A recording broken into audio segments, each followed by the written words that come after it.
Welcome to Restful Tales, your doorway to peaceful dreams. Like, share, comment, and subscribe to keep the stories alive. Sweet dreams awaits. Let's begin the story. Story number 1: The Clockmaker's Curse. The seaside town of Wyndmere had always been a quiet place. Its cobbled streets and salt-worn houses nestled against the cliffs. Tourists came for the ocean views and the fresh catch at the harbor. But for the locals, life revolved around the clock tower in the square. Built nearly 50 years ago by Ezra Grindle, an eccentric clockmaker who had arrived in Wyndmere with a collection of strange tools and a whisper of secrets. The clock was both a marvel and a mystery.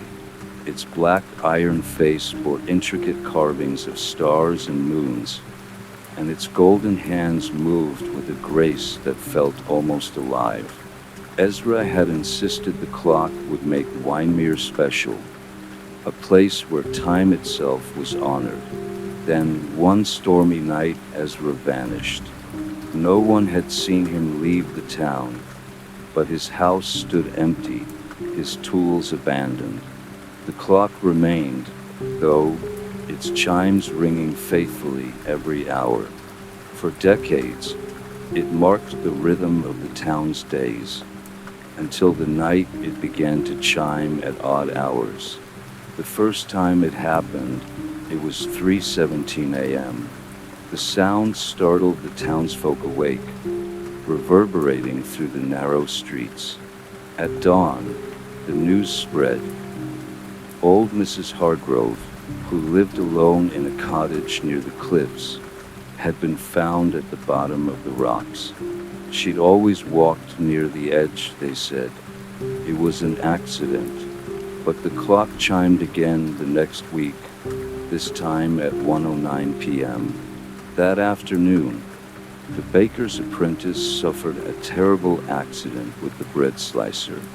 Then it chimed at 10:43 p.m., and a fisherman disappeared from his boat. The town began to murmur. Superstition crept in, like a fog rolling off the sea. Some claimed Ezra had cursed the clock before he left.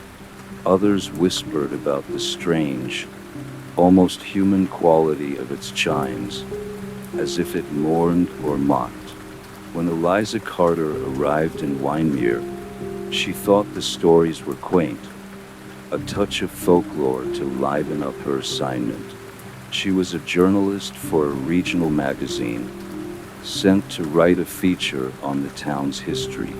But as she walked through the square and heard the clock chime, a chill ran through her. She decided to investigate. The townsfolk were hesitant to talk. They glanced at the clock nervously and muttered about bad luck. Finally, an old man named Jacob, who had worked as Ezra's assistant years ago, agreed to speak. "Eliza, you must leave it alone," he warned, his voice trembling. Ezra was a brilliant man, but he meddled in things he shouldn't have. That clock, it doesn't just measure time. It takes something from it. "What do you mean?" Eliza pressed. Jacob hesitated, then whispered. He believed time wasn't just moments passing. He thought it had a life of its own, that it could be tracked, harnessed. That clock, it's not just years and springs.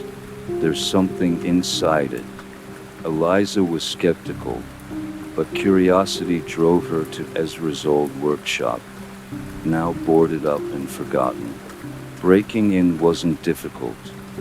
The door's lock had long since rusted. Inside, the air was thick with dust, and the tools lay exactly as Ezra had left them. On the workbench, she found a journal. Ezra's handwriting was neat, precise, almost mechanical. The entries detailed his obsession with capturing the essence of time, his experiments with binding the soul to the hour, Eliza's blood ran cold as she read the final entry. The clock is finished. It will mark time as no other. But time demands sacrifice. The chimes will claim their due.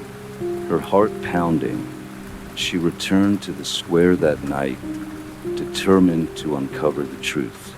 She climbed the narrow staircase inside the clock tower, her flashlight flickering in the darkness. At the top, she found the clock's mechanism, an intricate maze of gears and pendulums, glowing faintly as if alive. Then she heard it, whispers soft and mournful, rising from the clock itself. They grew louder, overlapping, a cacophony of voices crying out, "Eliza!" One voice called, sharp and clear. She froze. It was her mother's voice, long dead. "Eliza!" It repeated, pleading. "You must leave." But Eliza couldn't move. Her flashlight fell, and in its brief arc of light, she saw faces etched into the clock's inner workings. Faces of the missing, the dead. Their eyes stared at her, mouths twisted in silent screams. The clock began to chime. She ran, stumbling down the stairs, the sound of the chime following her like a pulse. As she reached the square, the final note rang out, and the air seemed to hold its breath. The next morning, the townsfolk found Eliza's notebook near the clock tower, but she was nowhere to be seen. The clock chimed again that night at 12 a.m., the exact moment she had vanished. Now, the people of Wyndmere avoid the square when the clock strikes. They say it's not just marking time anymore. It's watching, waiting, and with every chime, it grows stronger, and no one dares to ask what it will claim next. Story number 2, The Whispering Lane.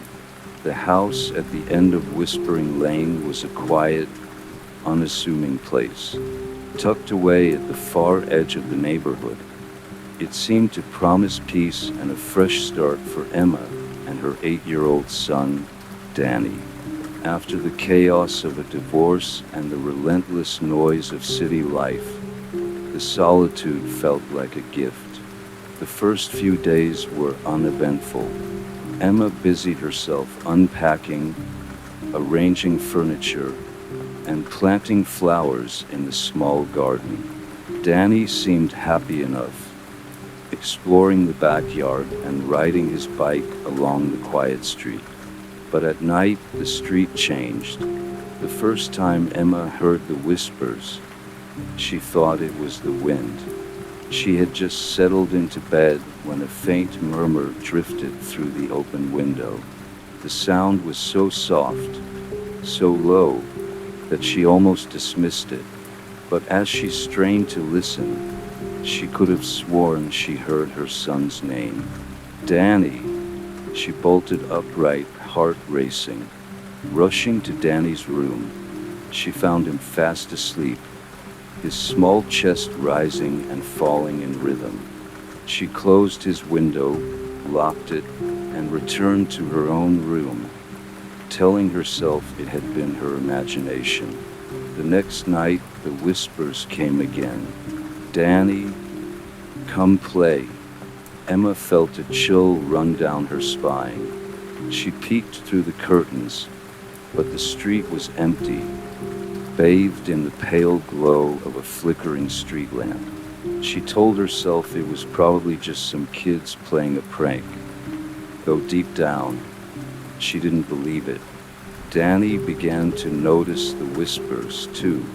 "Mom," he said one morning over breakfast, "do you hear them? The voices outside." Emma froze, her coffee cup halfway to her lips. "What voices?" she asked, trying to keep her tone casual. "They talk to me at night. They want me to come outside." Danny, you mustn't go outside at night, she said firmly, gripping his hand. But they sound nice, he replied, his innocent eyes wide. Emma decided to investigate. That evening, after Danny was asleep, she stayed by the living room window, watching the street. It was eerily quiet, the kind of silence that pressed against her ears. Then, just past midnight, she heard it again. Danny, come play with us. This time, she stepped outside, clutching a flashlight. The air was heavy, as if the street itself were holding its breath. She walked slowly, her heart pounding, the beam of the flashlight sweeping over the pavement and the trees. Near the edge of the street, she found something that made her blood run cold. A child's shoe, worn and dirty, lying in the gutter. She snatched it up and hurried back inside, bolting the door behind her. The next day, she asked the neighbors about Whispering Lane. Most of them avoided the question, their faces clouding with discomfort. Finally, an elderly woman named Mrs. Hensley leaned in close and whispered, "You're not the first to hear the voices. What do you mean?" Emma asked, her stomach twisting. Years ago, children disappeared from that street. One by one, they vanished without a trace. Some say their spirits linger, calling out to anyone who will listen.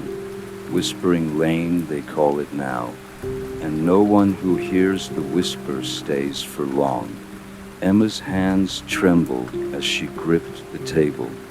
What happened to them? The missing children? Mrs. Hensley shook her head.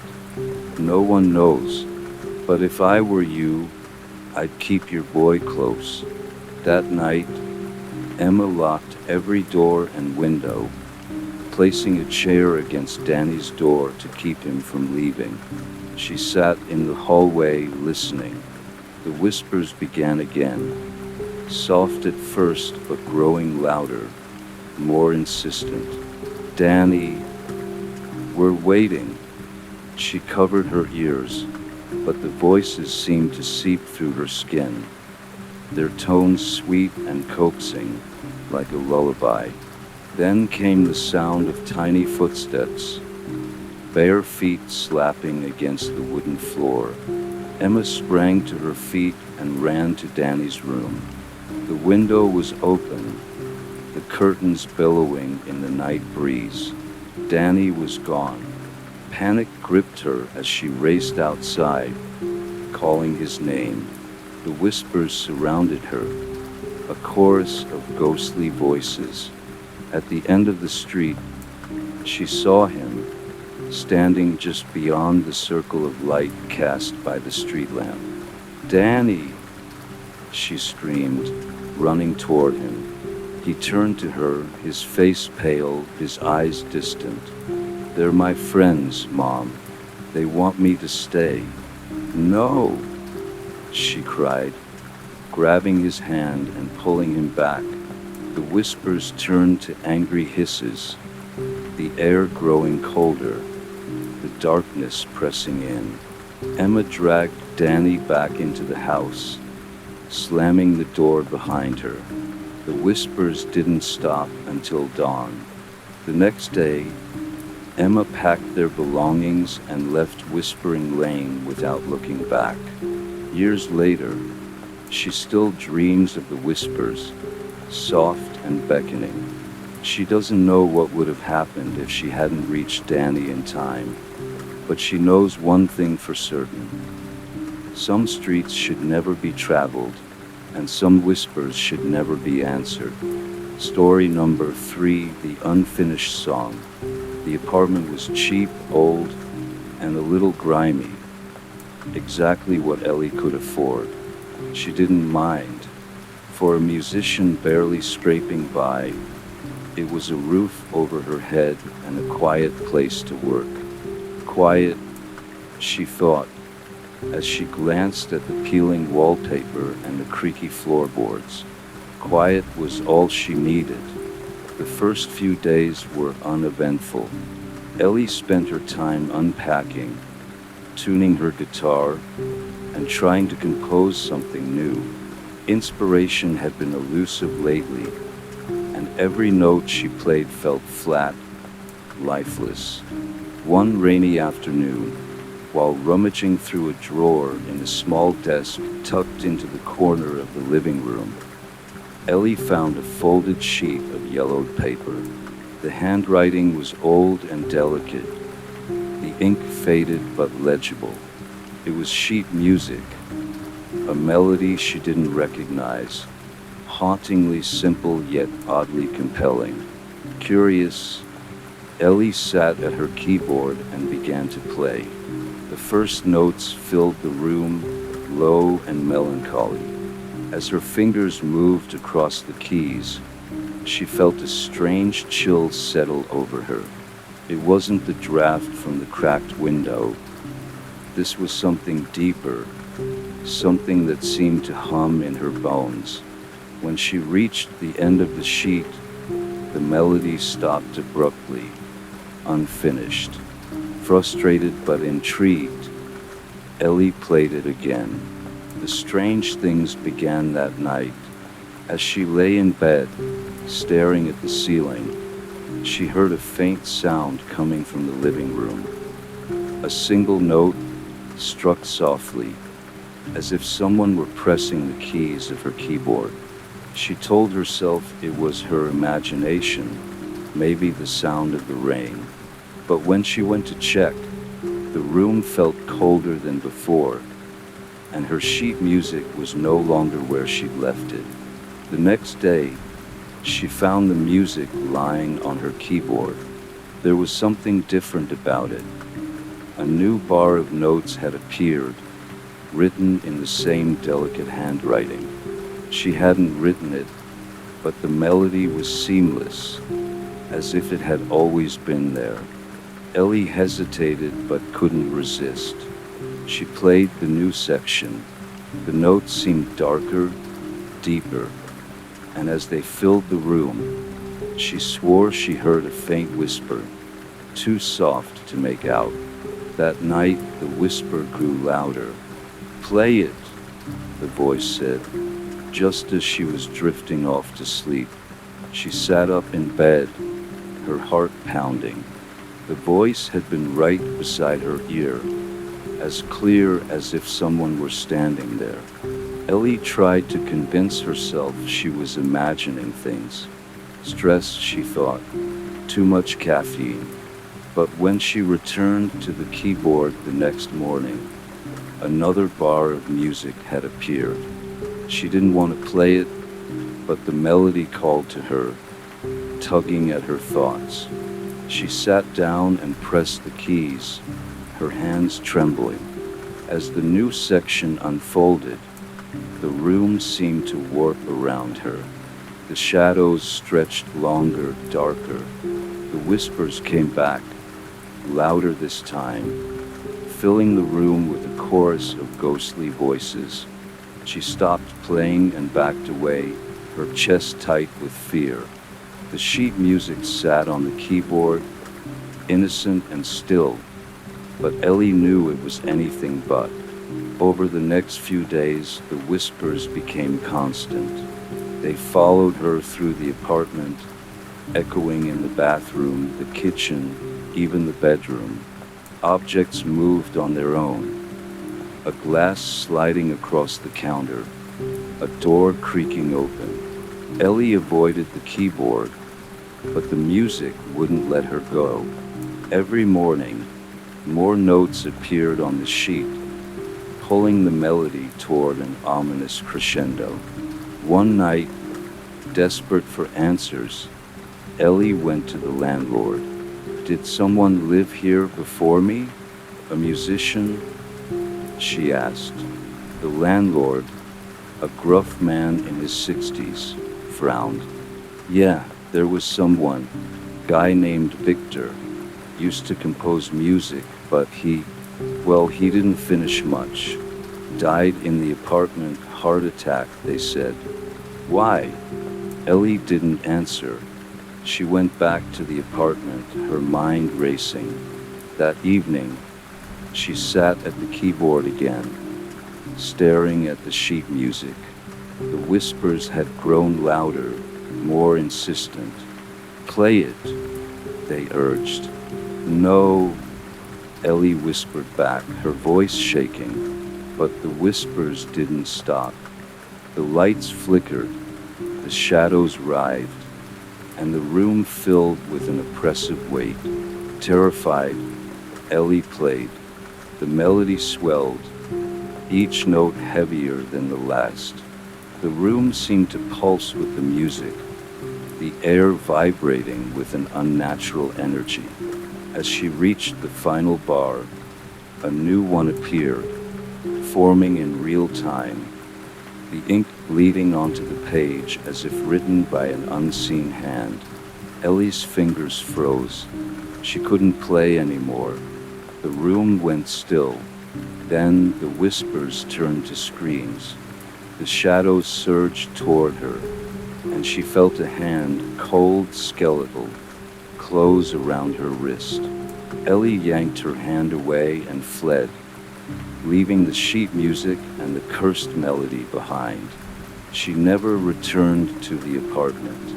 The landlord found it abandoned a week later, the keyboard covered in dust, the sheet music sitting where Ellie had left it, but the melody wasn't finished. Every so often, the neighbors hear it, the faint sound of a piano drifting through the walls, playing itself. Story number 4, The Hollow Tree. The forest was dense, its canopy so thick that sunlight barely reached the ground. The air smelled of damp earth and pine, and the only sounds were the crunch of boots on fallen leaves and the occasional trill of a distant bird. A group of 4 hikers, Dana, Will, Emma, and Kevin, were deep in the woods, far from the marked trails, chasing the thrill of discovery. It was Emma who spotted the tree first. "Over here," she called, her voice sharp with excitement. The others followed, pushing through the underbrush until they stood before it. A massive ancient tree, its trunk gnarled and hollowed out, wide enough to fit 3 people standing shoulder to shoulder. "Look at this," Will said, stepping closer. The tree's bark was carved with hundreds of names and dates, some so old they had begun to blur with the wood. Others were fresh, their sharp lines stark against the aged bark. "This is amazing," Emma said, running her fingers over the carvings. "Some of these dates go back centuries." Kevin, the skeptic of the group, scoffed. "Probably just some local tradition. People carve their names for fun." Dana frowned. "It feels different, like it's more than that." "Let's add our names," Will suggested, pulling out a pocket knife. Dana hesitated. "I don't think we should mess with it."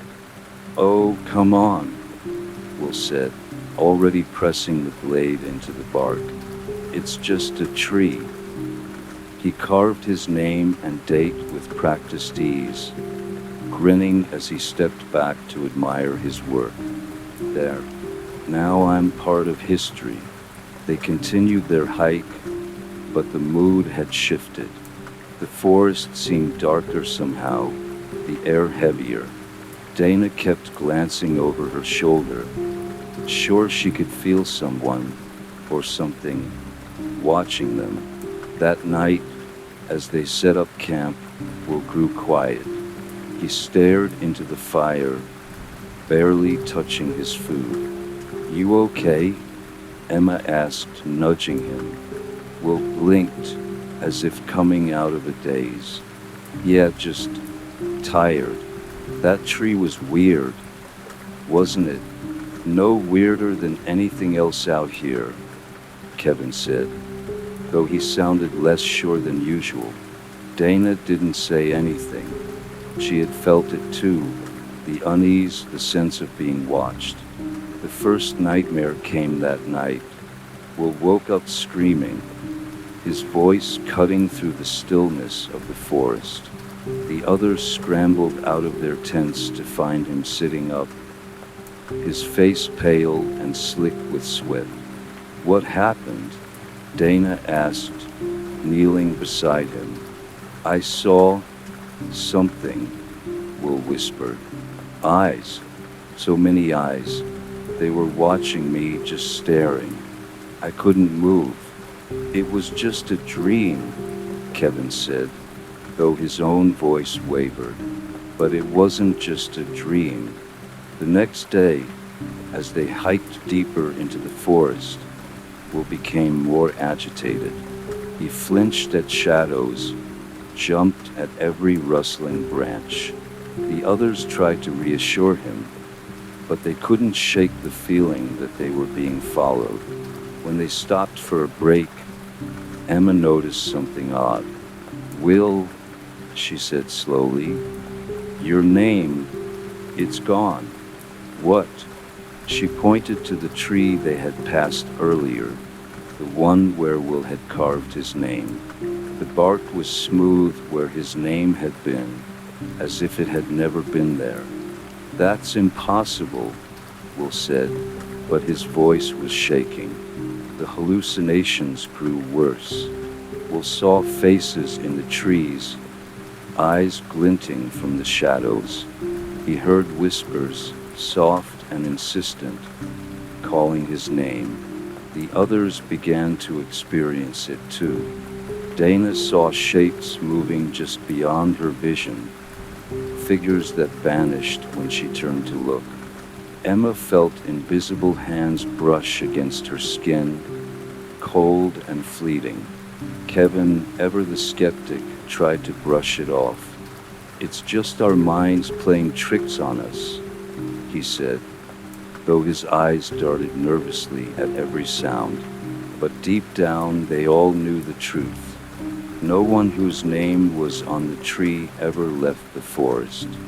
That night, they huddled together around the fire, too scared to sleep. The whispers grew louder, the shadows closer. Will stood suddenly, his eyes wide and unfocused. They're here, he said. They're waiting. Who? Dana asked, her voice trembling. The ones who came before. Before they could stop him, Will stumbled into the darkness. They heard his footsteps crunching on the leaves, then silence. They searched for him the next morning, but he was gone.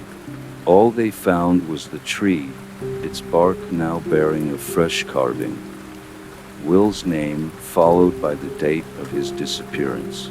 The others didn't wait to see what would happen next.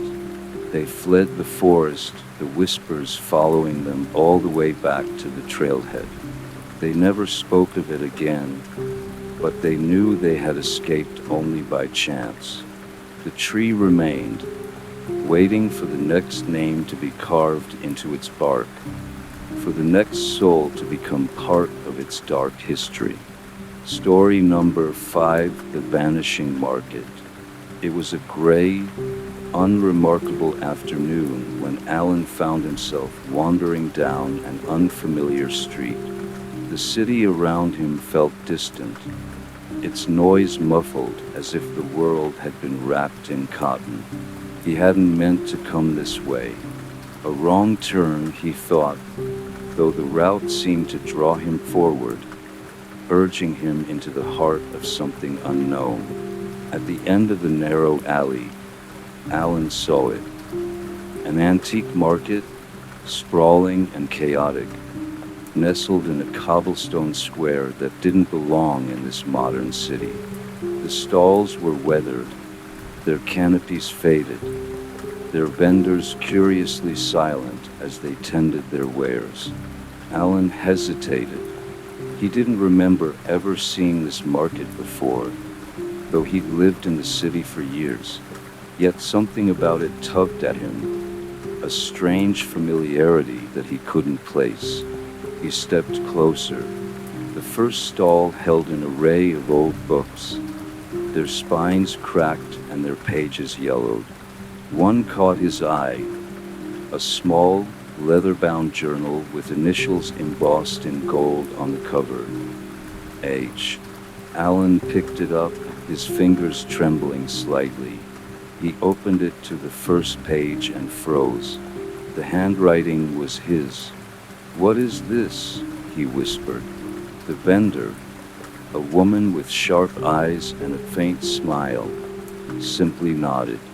"It's yours," she said. "I don't remember writing this," Alan said. But even as he spoke, fragments of memory surfaced. Scribbling in the journal late at night, his desk illuminated by a single lamp. But when and why had he forgotten? He placed the journal back on the table, shaken, and moved on. The next stall held trinkets and baubles, keys, lockets, and pocket watches. Alan's gaze fell on a tarnished silver watch. It bore an engraving on the back, "To Alan from Father." Alan's breath hitched. His father had died when he was a boy. He had no memory of this watch, but holding it, he felt a wave of emotion, a bittersweet ache, a fleeting sense of warmth and loss. "How did you get this?" he asked the vendor, a stooped man with a vacant expression. "It's always been here," the man said, his voice low and gravelly. "Waiting for you." Alan backed away, the watch still clutched in his hand. The market felt closer now, the air heavier, as if the stalls were pressing inward. The vendors watched him without speaking, their faces shadowed, their eyes glinting like distant stars. He moved from stall to stall, each one revealing something impossibly personal. A faded photograph of a childhood friend he couldn't remember, a music box that played a lullaby his mother used to hum, a pair of shoes identical to those he had worn on the first day of school. With every item, the memories became sharper, more vivid, but also more fragmented. It was as if he were piecing together a puzzle with half the pieces missing. By the time he reached the last stall, the market had changed. The air was thick with mist, and the stalls seemed to shimmer, their edges blurring as if they were dissolving into the gray sky. The final vendor was a tall figure draped in dark fabric, their face obscure. On the table before them lay a single object, a cracked mirror in an ornate frame.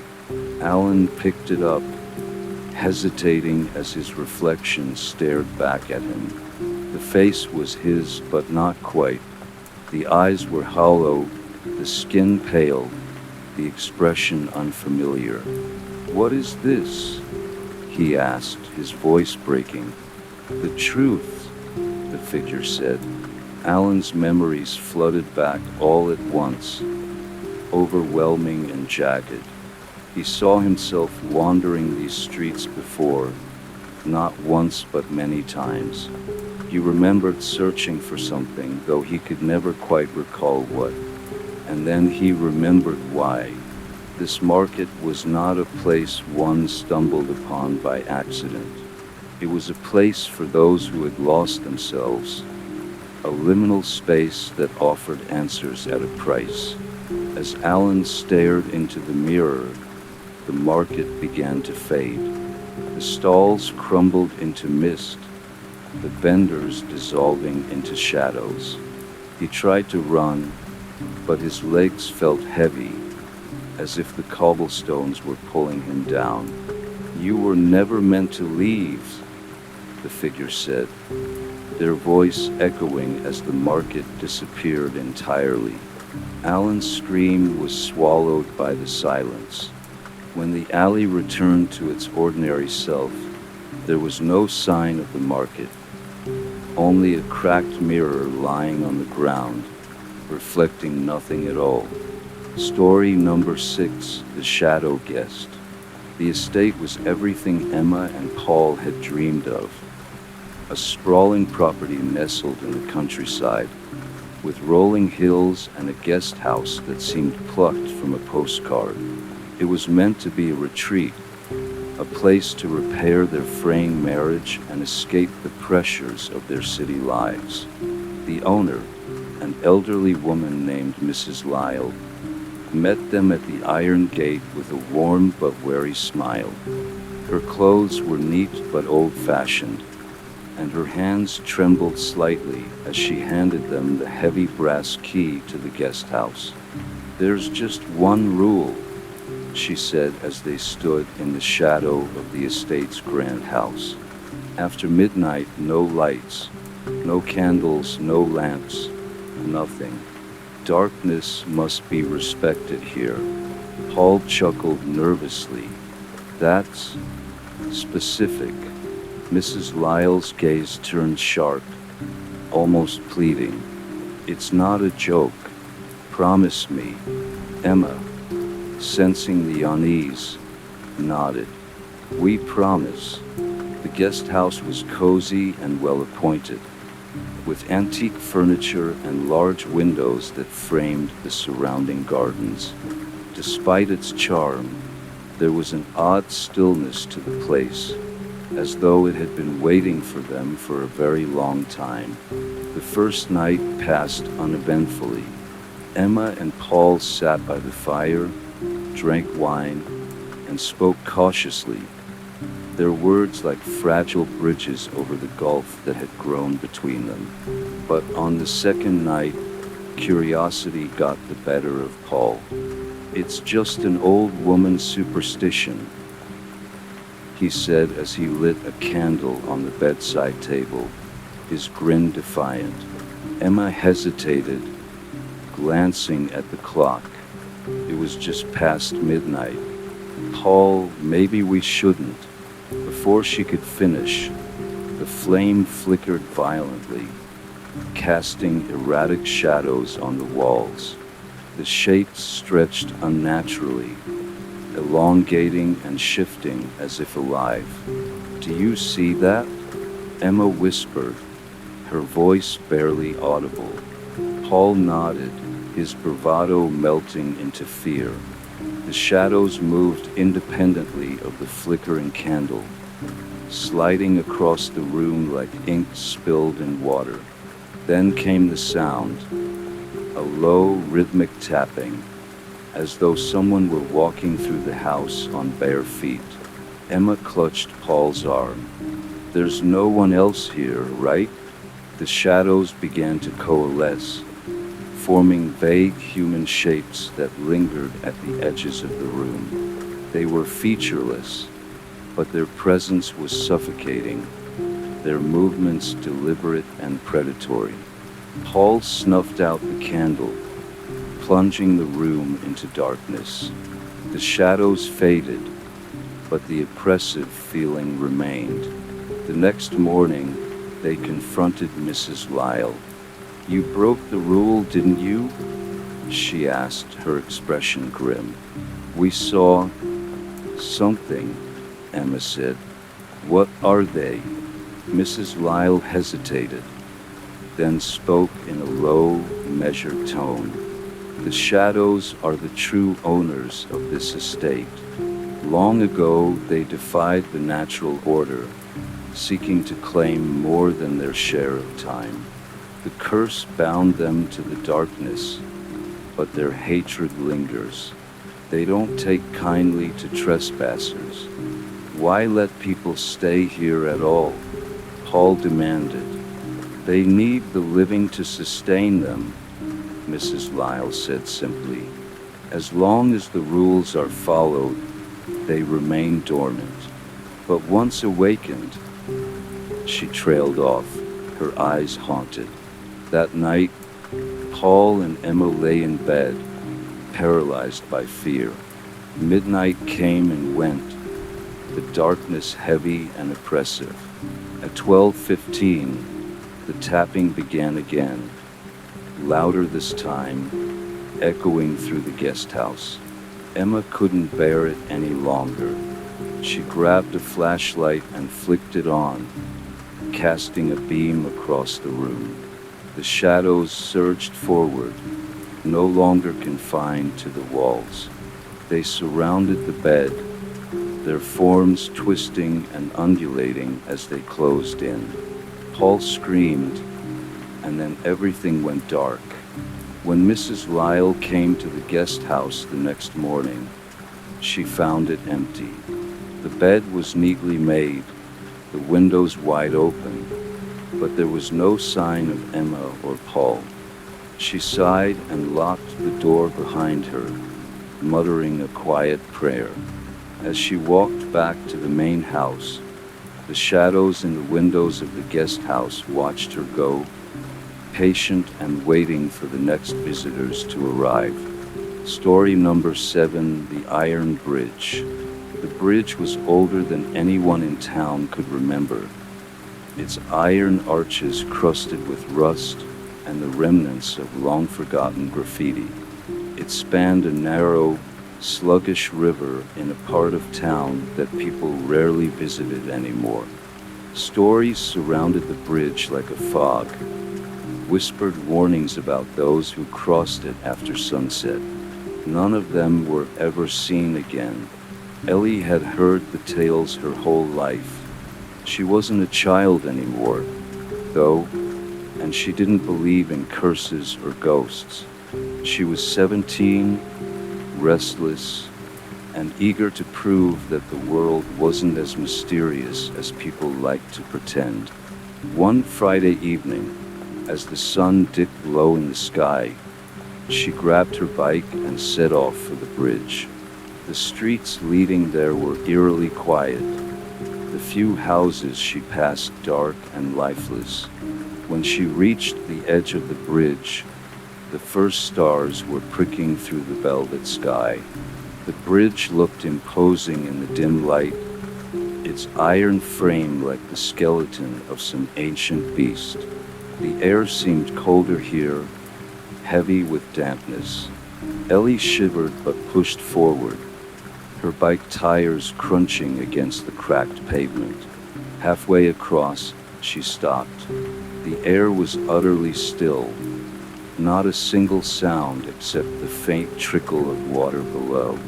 She glanced around, half expecting someone to leap from the shadows, laughing at her gullibility. But she was alone. Then the silence deepened. It was as though the world had exhaled and forgotten to breathe again.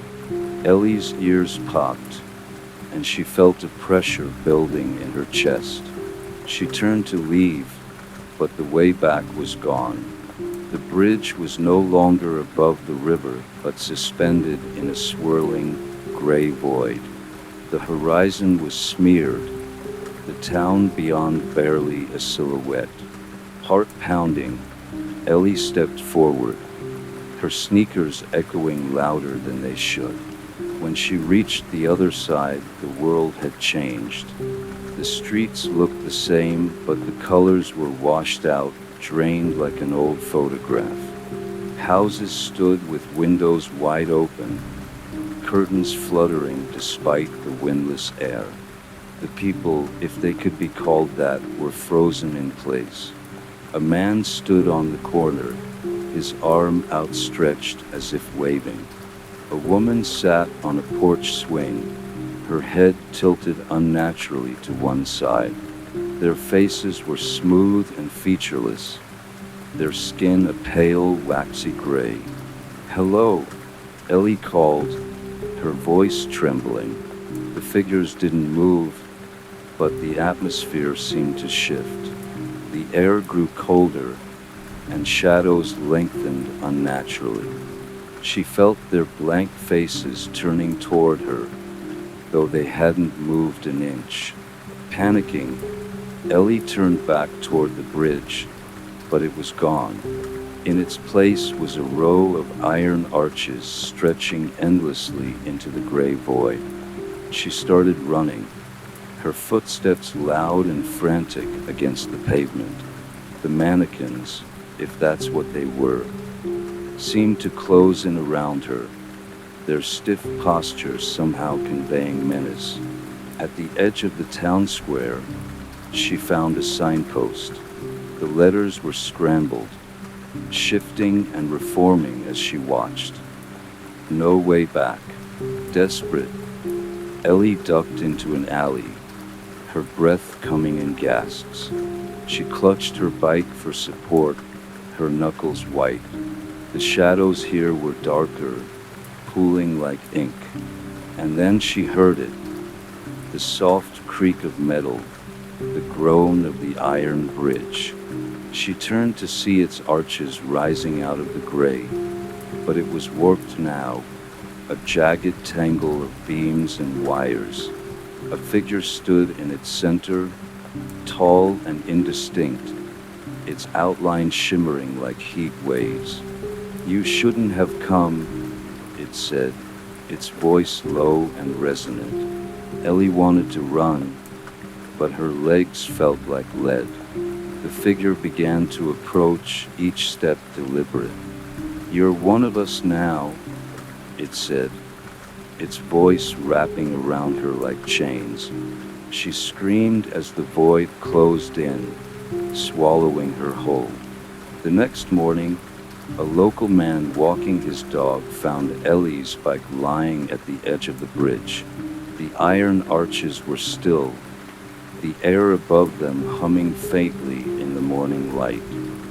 He didn't see the faint outline of a figure standing just beyond the other side, watching him with empty, mannequin-like eyes. Story number 8, The Doll's House. It started with the attic. Annie had always been drawn to it, despite her mother's constant warnings about spiders and dust. On one rainy Saturday afternoon, when the house felt too quiet, she decided to explore. Pushing aside old boxes and faded suitcases, she found it. A dollhouse, nestled in the corner beneath a sheet that smelled faintly of mildew. It was beautiful despite the years. The house was an exact replica of their own home, down to the chipped paint on the shutters and the overgrown hydrangeas in the tiny front yard. Annie wiped the dust from the miniature windows and peered inside. Tiny figures stood in the rooms, dolls dressed in clothing eerily similar to what her family wore. There was a man in a suit at the kitchen table, a woman in an apron near the stove, and a smaller figure, a girl, sitting cross-legged on the living room rug. Her mother called her down for dinner before she could examine it further, but that night, after her parents went to bed, Annie snuck back into the attic. By the dim light of a flashlight, she studied the dolls. They were even more lifelike than she thought. The girl doll's hair matched her own curly brown locks, and the father doll had the same square glasses her dad wore. She leaned closer, adjusting the flashlight beam. The dolls weren't just dressed like her family, they were posed exactly like them. The father doll sat at the table, reading a tiny newspaper, just as her dad had been doing that evening. The mother doll stood by the stove, just as her mom had when Annie last saw her, and the girl doll was lying on her bed, wearing the pajamas Annie had just changed into. A chill ran through her. She rushed back downstairs and climbed into bed, pulling the covers over her head. By morning, she convinced herself it was a coincidence. But the next day, curiosity won out. After breakfast, she returned to the attic. The dollhouse had changed. The father doll was no longer in the kitchen but sitting in the living room, his legs crossed. The mother doll stood at the sink. The girl doll was outside in the miniature yard holding a tiny ball. Later that afternoon, when Annie went outside to play, she saw her dad reading in the living room, her mom washing dishes, and herself holding her red rubber ball. Exactly like the dolls. The pattern continued. Every time she checked the dollhouse, the dolls mirrored her family's movements perfectly, until one evening when the dollhouse began predicting things. The girl doll was sitting at the dinner table, crying. Annie frowned. She had no intention of crying. She wasn't even sad. But when her dad scolded her later that evening for tracking mud into the kitchen, she burst into tears. After that, the dollhouse events grew darker. One morning, she found the father doll lying on the floor in the living room, his arm bent at an unnatural angle. Panicking, she ran downstairs to find her dad complaining of a sharp pain in his arm. Her mother brushed it off as a sprain, but Annie knew better. The dollhouse wasn't following them anymore. It was leading them. That night, she crept into the attic, her flashlight trembling in her hand. She approached the dollhouse with a sense of dread, unsure of what she might find. The dolls were in their usual positions, but something was different. The girl doll wasn't smiling. Instead, its tiny face was twisted into a grimace. Beside it, the mother doll was holding a knife. Annie's breath caught in her throat. She dropped the flashlight, its beam casting wild shadows across the attic walls. "No," she whispered. "This isn't real." But when she went back downstairs, she found her mother standing in the kitchen, a knife in her hand, cutting vegetables with an unsettling intensity. The dollhouse was controlling them. Desperate, Annie decided to destroy it. She returned to the attic, hammer in hand, and swung at the miniature house with all her strength. The dollhouse didn't break. Instead, the walls of the attic seemed to close in around her, and the air grew heavy. The dolls stared at her now, their tiny eyes glinting in the dim light. And then she noticed something she hadn't seen before. A new figure standing at the edge of the dollhouse yard. It was her, the real her. The doll's hand moved, lifting to wave. Annie screamed as her own hand mirrored the motion, waving back. The attic went dark, and when her mother found the dollhouse the next morning, there was a new addition to the tiny family inside. Annie, smiling from her place in the miniature living room, trapped forever in the house that would never let her go. Story number 9, The Phantom Feast. It began with an elegant invitation. The card had arrived unannounced, tucked inside her mailbox amidst the usual clutter of bills and advertisements. The paper was thick, the ink a shimmering gold, and the words written in an old-fashioned script. "You are cordially invited to a dinner party at Greystone Hall." The host's name was unfamiliar, but the invitation mentioned an acquaintance she vaguely remembered from years ago.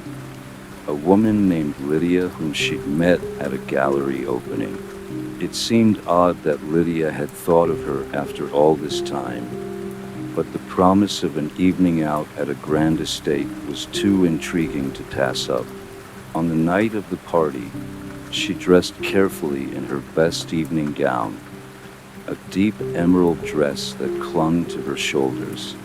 The cab dropped her at the base of a long, winding driveway, and she walked up to the mansion alone. Greystone Hall loomed ahead, a sprawling estate with ivy-covered walls and windows that glowed warmly in the dark. The door opened before she could knock, and a butler greeted her with a low bow. "Welcome, madam," he said, his voice flat and practiced. Inside, the hall was alive with light and music. Crystal chandeliers cast their brilliance across polished floors, and the air smelled of roasted meats and sweet wine. Guests milled about in exquisite antique clothing, velvet jackets, silk gowns, and elaborate jewelry that sparkled like stars. Her dress, modern and understated, felt embarrassingly plain. "Eleanor," a voice called out.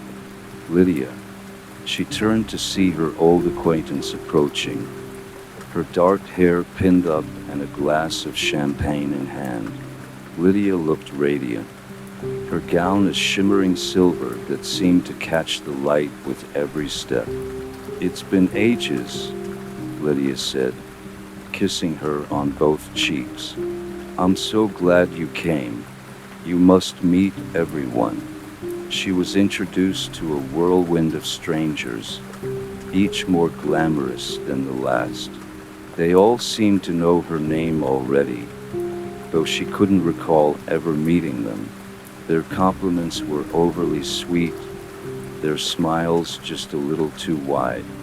Dinner was announced with a flourish, and the guests were led into a grand dining room where a long mahogany table was set with glittering silverware and delicate china.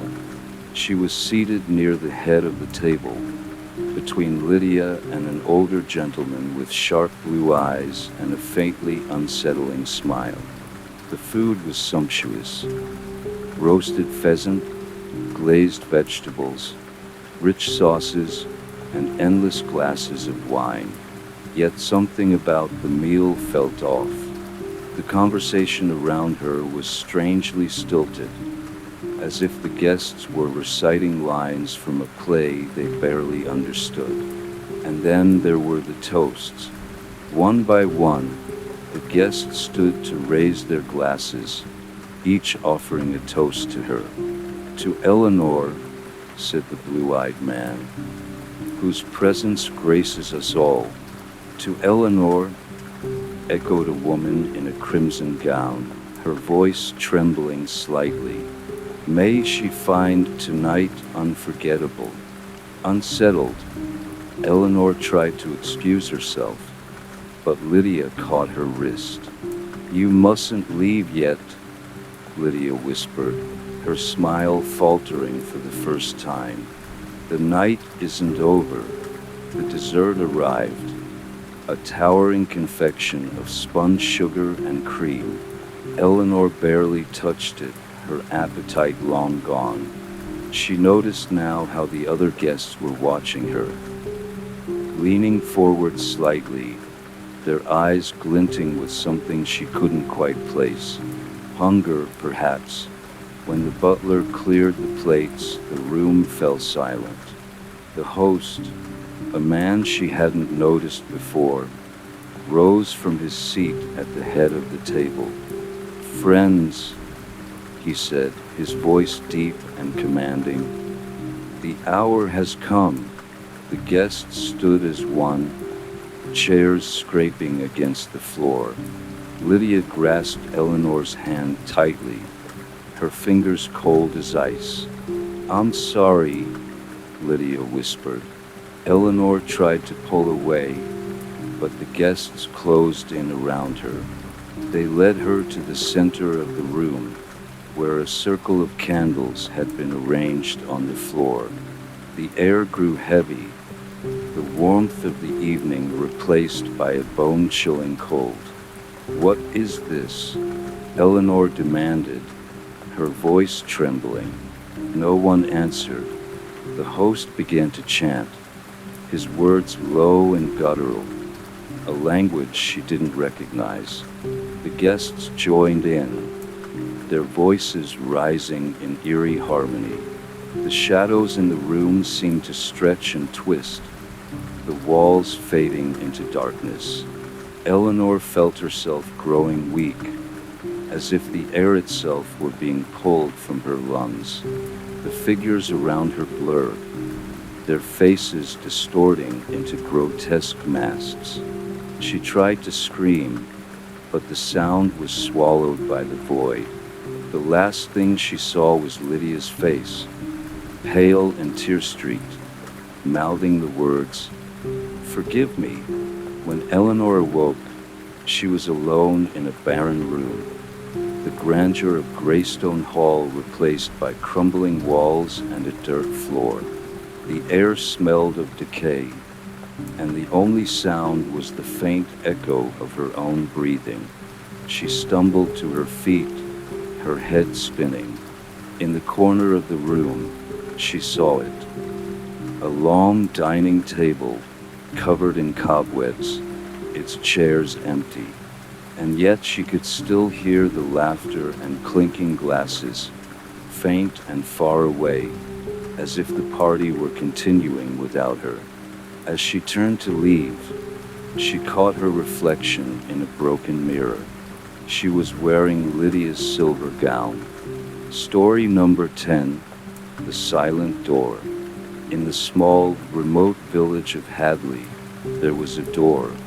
It stood alone in the middle of a wide, empty field, its wooden frame weathered by years of exposure to the elements. No walls supported it, no building behind it gave it purpose. It was simply there.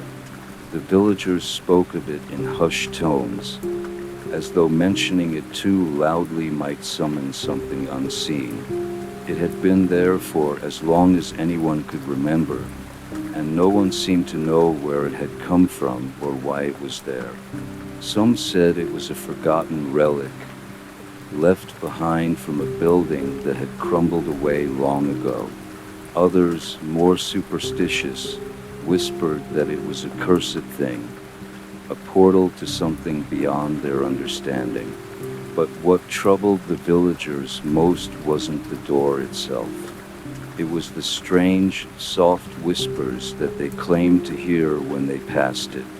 Names, their names, whispered on the wind. Alice heard it first. She had been walking to the market one afternoon, her basket swinging by her side, when she stopped short. The name Alice had been spoken, low, almost imperceptible, but unmistakable. She glanced around, but no one was there. The field was empty except for the door. She shook her head, blaming the wind or her imagination. But when she walked by the door again, the whisper came again, clearer this time. Alice. Soon, other villagers began to speak of it, each one swearing they had heard their own name when walking past. It was always the same, a name spoken just above a whisper, as though from somewhere deep within the earth or from the other side of the door. Curiosity, of course, led some to investigate. Michael was the most skeptical of them all, a young man with a sharp mind and a dismissive attitude toward the old superstitions of the village. He laughed when the others warned him about the door. "Nonsense," he said, "just the wind and the trees playing tricks." One evening, as the sun began to dip below the horizon, Michael made his way to the door, determined to see for himself what the fuss was all about. He approached it slowly, feeling a slight unease in the pit of his stomach, but he ignored it. He wasn't one to fall for ghost stories. The door stood silent, unmoving, just as it always had. The whispers were gone. The field stretched out before him, empty and still. He reached out and grasped the handle. It was cold to the touch, colder than it should have been for such a warm evening. But still, he turned the knob. The door creaked open. At first, he saw nothing, just the vast expanse of nothingness beyond the door, an empty, featureless space that seemed to stretch on forever. He stepped forward. The moment his foot crossed the threshold, a strange pressure weighed down on him, as though the very air had thickened, turning heavy and oppressive. His breath came out in short gasps as the space around him seemed to shift, twisting and warping. And then he heard it. A voice. His voice. "Michael," it whispered, so quietly he almost didn't hear it. It wasn't just the sound of his name. It was a memory of it, a ghost of himself, echoing back to him. He froze. "Michael," the voice said again, clearer now, pulling him further into the dark expanse. In the distance, he thought he saw something. Faint shapes like shadows moving in the void. They weren't quite human, but something about them seemed to pull at him, as though they were drawing him in. He tried to step back, but the air around him was thick, almost as though the very space itself was holding him in place. "Michael, don't leave," the voice whispered, this time more insistent. Panic surged through him. He tried to turn, to pull away, but his body felt heavy, weighed down by something invisible. The whispers grew louder now, echoing around him, filling the void with their endless repetition. "Michael, Michael, Michael." The shapes in the distance were closer now, much closer, and as they came into view, Michael realized they were figures of people he knew. They were distorted, twisted versions of his memories, faces familiar but not quite right. His mother, his father, his childhood friend. None of them looked the same. "Don't go, Michael," they said in unison, their voices overlapping, blending into a chorus of pleading, sorrowful sounds. He tried to move, tried to force himself to step back through the door, but the ground beneath him felt like it was shifting, swirling in on itself. The figures were right there now, their faces a blur of twisted sorrow. Then, with a violent jolt, Michael felt himself being pulled deeper, farther into the void. The door behind him slammed shut with a deafening sound, and the world around him spun wildly. The last thing he heard was his own name, whispered again. "Michael." The next day, the villagers found the door standing open, just as it always had. The whispers were gone, but Michael was gone too. No one knew where he had gone or what had happened to him. And though they searched the field, the village, and the surrounding hills, they never found him. The door remained silent and still, as though it had never been opened at all. Story number 11, The Forgotten Heir. The old mansion stood like a relic at the edge of the town, its cracked windows and sagging roof a testament to its forgotten past. When the Ashford family moved in, they saw it as an opportunity, a chance to escape the city, to make a fresh start. It was their inheritance from a distant relative, a woman none of them had ever met. The house, as large and intimidating as it was, offered them nothing but a strange promise of something waiting inside, something unspoken. Charlotte, the eldest daughter, was the first to notice the mirrors. It wasn't immediate. At first, she thought it was just the shadows playing tricks on her in the dim, half-lit halls. But soon enough, she saw the figures, pale, indistinct forms in the glass, standing just behind her reflection. She would catch their eyes only for a second before they vanished, replaced by the normal, empty reflection of the room. Each time it happened, the figures seemed to grow more distinct, more familiar, as though they were waiting for something or someone. One evening, Charlotte stood in front of a mirror in the hallway, brushing her hair as the house groaned and shifted around her. The light was fading, casting long shadows across the walls. She had become used to the odd creaks and whispers of the mansion by now, but tonight something felt different. There was a shift in the air, a heaviness that made the hairs on the back of her neck stand up. For the first time, the figures in the mirror seemed to be looking directly at her. She gasped and stepped back, her heart racing. In the reflection, she could see them clearly, 3 figures all standing behind her, their faces pale, their eyes cold and unreadable. Each one wore an expression of quiet authority, as if they were somehow waiting for her to acknowledge them. Charlotte, one of them whispered, though her mouth didn't move. The voice was soft, but unmistakable. "You are the heir." Her breath caught in her throat. The figures didn't move, didn't speak again, but the words echoed in her mind, unsettling and invasive. The next day, she tried to shake it off, convincing herself that it was nothing more than the strange, dim light of the mansion playing tricks.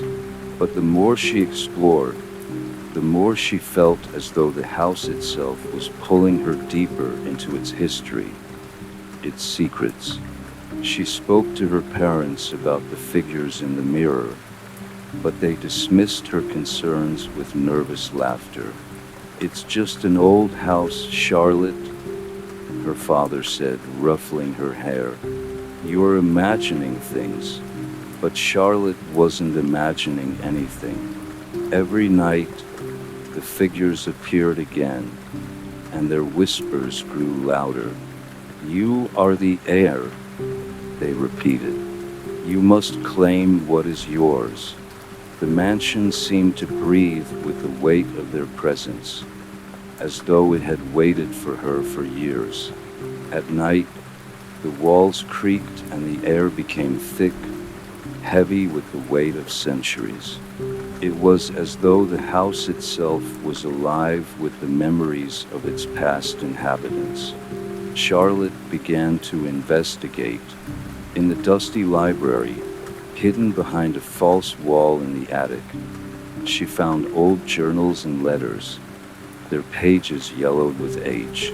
The stories they told were unsettling, tales of greed, betrayal, and the desperate scramble for power.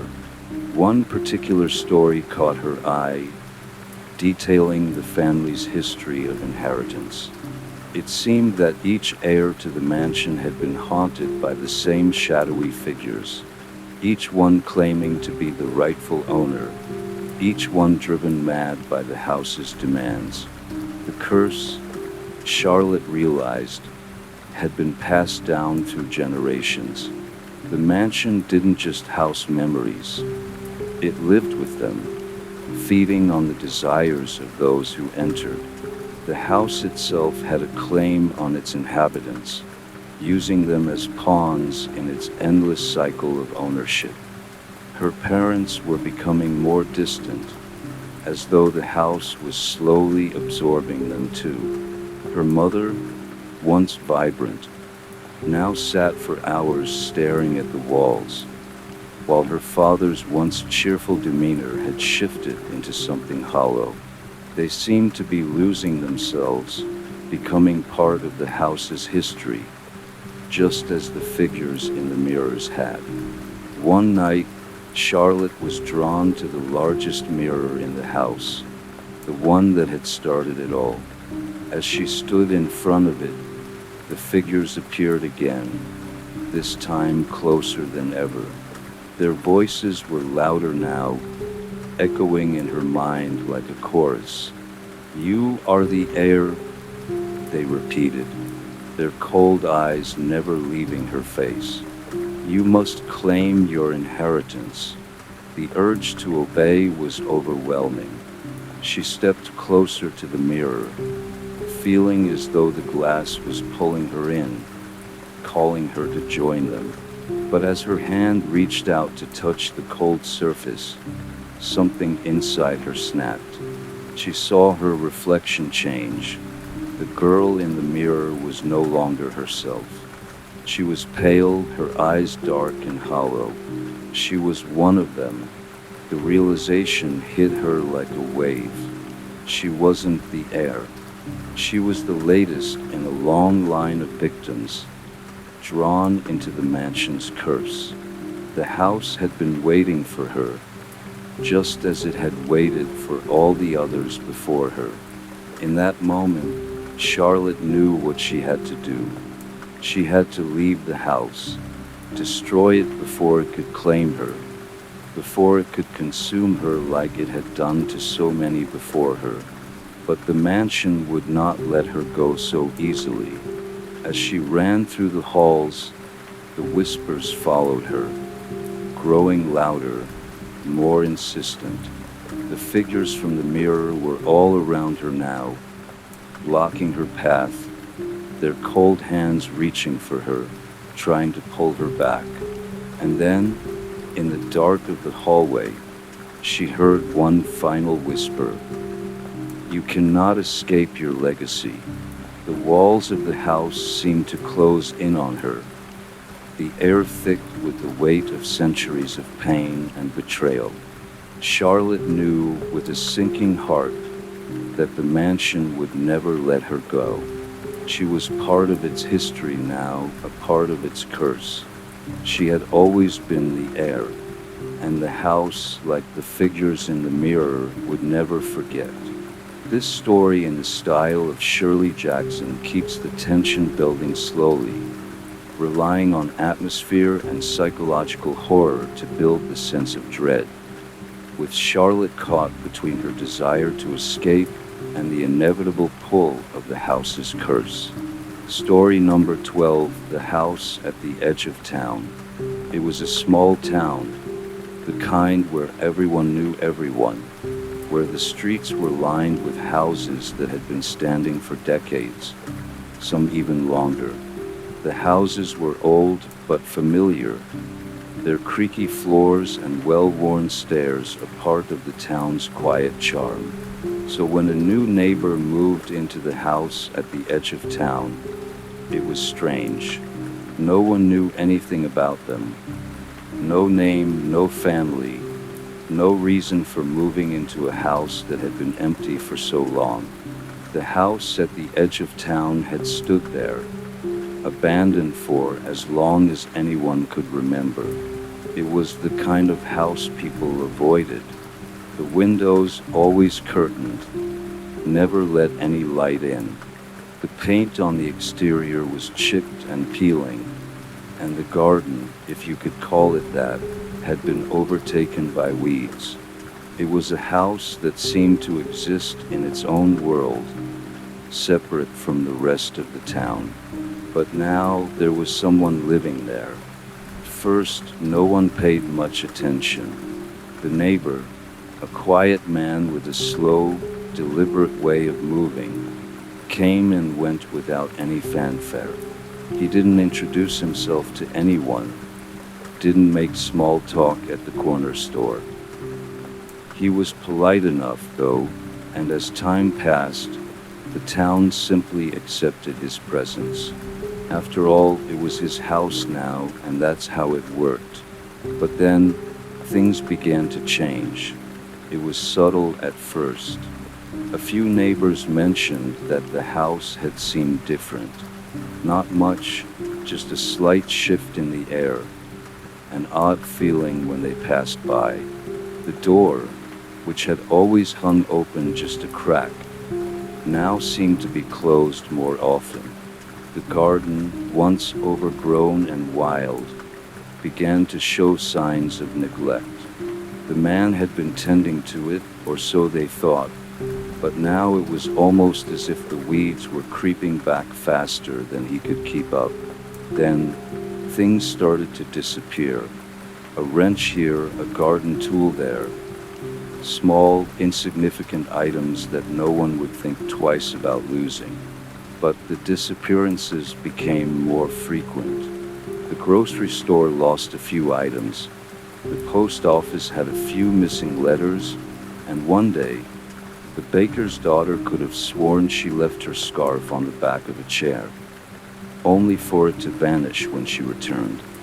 First, people laughed it off. Accidents, misplacements, nothing more. But when the same thing happened again and again with no explanation, it started to feel strange. One evening, as the sun began to set and the streets started to empty, a neighbor passing by the house saw something that made her stop in her tracks. The door, which had always been locked, was wide open. No sound came from within the house. No creak of floorboards, no movement in the windows. But the door stood open as if waiting for someone to step through. Curious, she approached the threshold, her feet dragging with the weight of an unexplainable fear. As she passed the doorstep, she felt it cold, unnatural, as though the air inside the house was heavier than it had any right to be. She quickly stepped away, but the feeling lingered with her. It was the coldness, she realized, that had been there all along, hidden just under the surface. The next day, things got worse. An old man who lived a few houses down from the mysterious neighbor found that the door to his shed had been locked when he was certain he'd left it ajar. No matter how hard he tried, the lock wouldn't budge. It wasn't until later that evening, after he'd walked down to the house at the edge of town to speak to the neighbor, that he found it odd. The neighbor hadn't answered the door. He hadn't even been there. Despite the faint light he swore he'd seen flickering behind the curtains. And then more doors locked by themselves. It started with small things. A kitchen door here, a closet door there, always shutting on its own, always when no one was looking. It became a pattern, and soon, everyone in town was talking about it. People would leave their homes and return to find things out of place, as if the house at the edge of town was quietly rearranging itself. No one spoke of it directly, of course. In a town like theirs, people didn't ask too many questions, but the whispers spread and the curiosity grew. Who was this neighbor? Why was he so quiet? And why did it feel like the house had suddenly come to life in ways it hadn't before? One night, as the moon hung high and cold in the sky, a group of the town's residents gathered on the corner, speaking in hushed tones. They had all noticed the same thing, the strange, chilling feeling that lingered in the air. The missing items, the locking doors, the cold spots in rooms where the neighbor had been. They were sure of it now. The house at the edge of town wasn't just abandoned. It was still inhabited, but not by the neighbor, not by anyone living. Something in the house had awoken, something that shouldn't have been disturbed. The next morning, the house was empty. The neighbor was gone. No one knew where he had gone or why, but the town would never forget the way the house had felt. Alive, waiting, as though it had been watching them all along. And maybe it had been, because there were things in that house, things that were not meant to be, and they were waiting for the next person to stumble in, to feel the cold, to lose their way.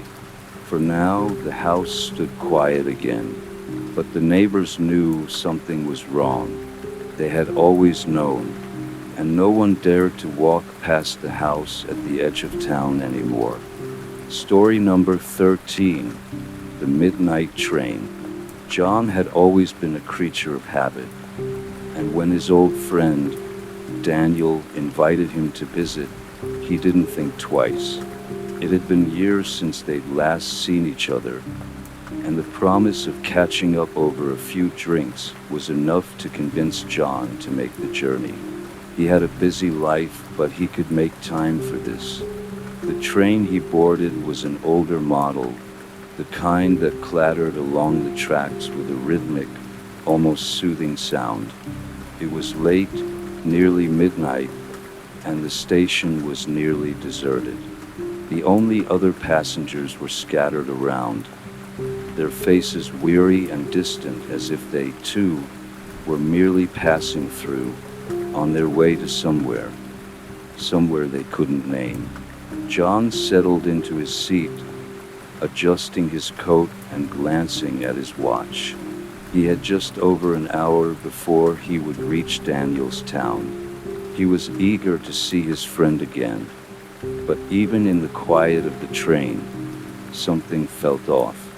There was a chill in the air, and the overhead lights flickered intermittently, casting long shadows across the narrow aisles.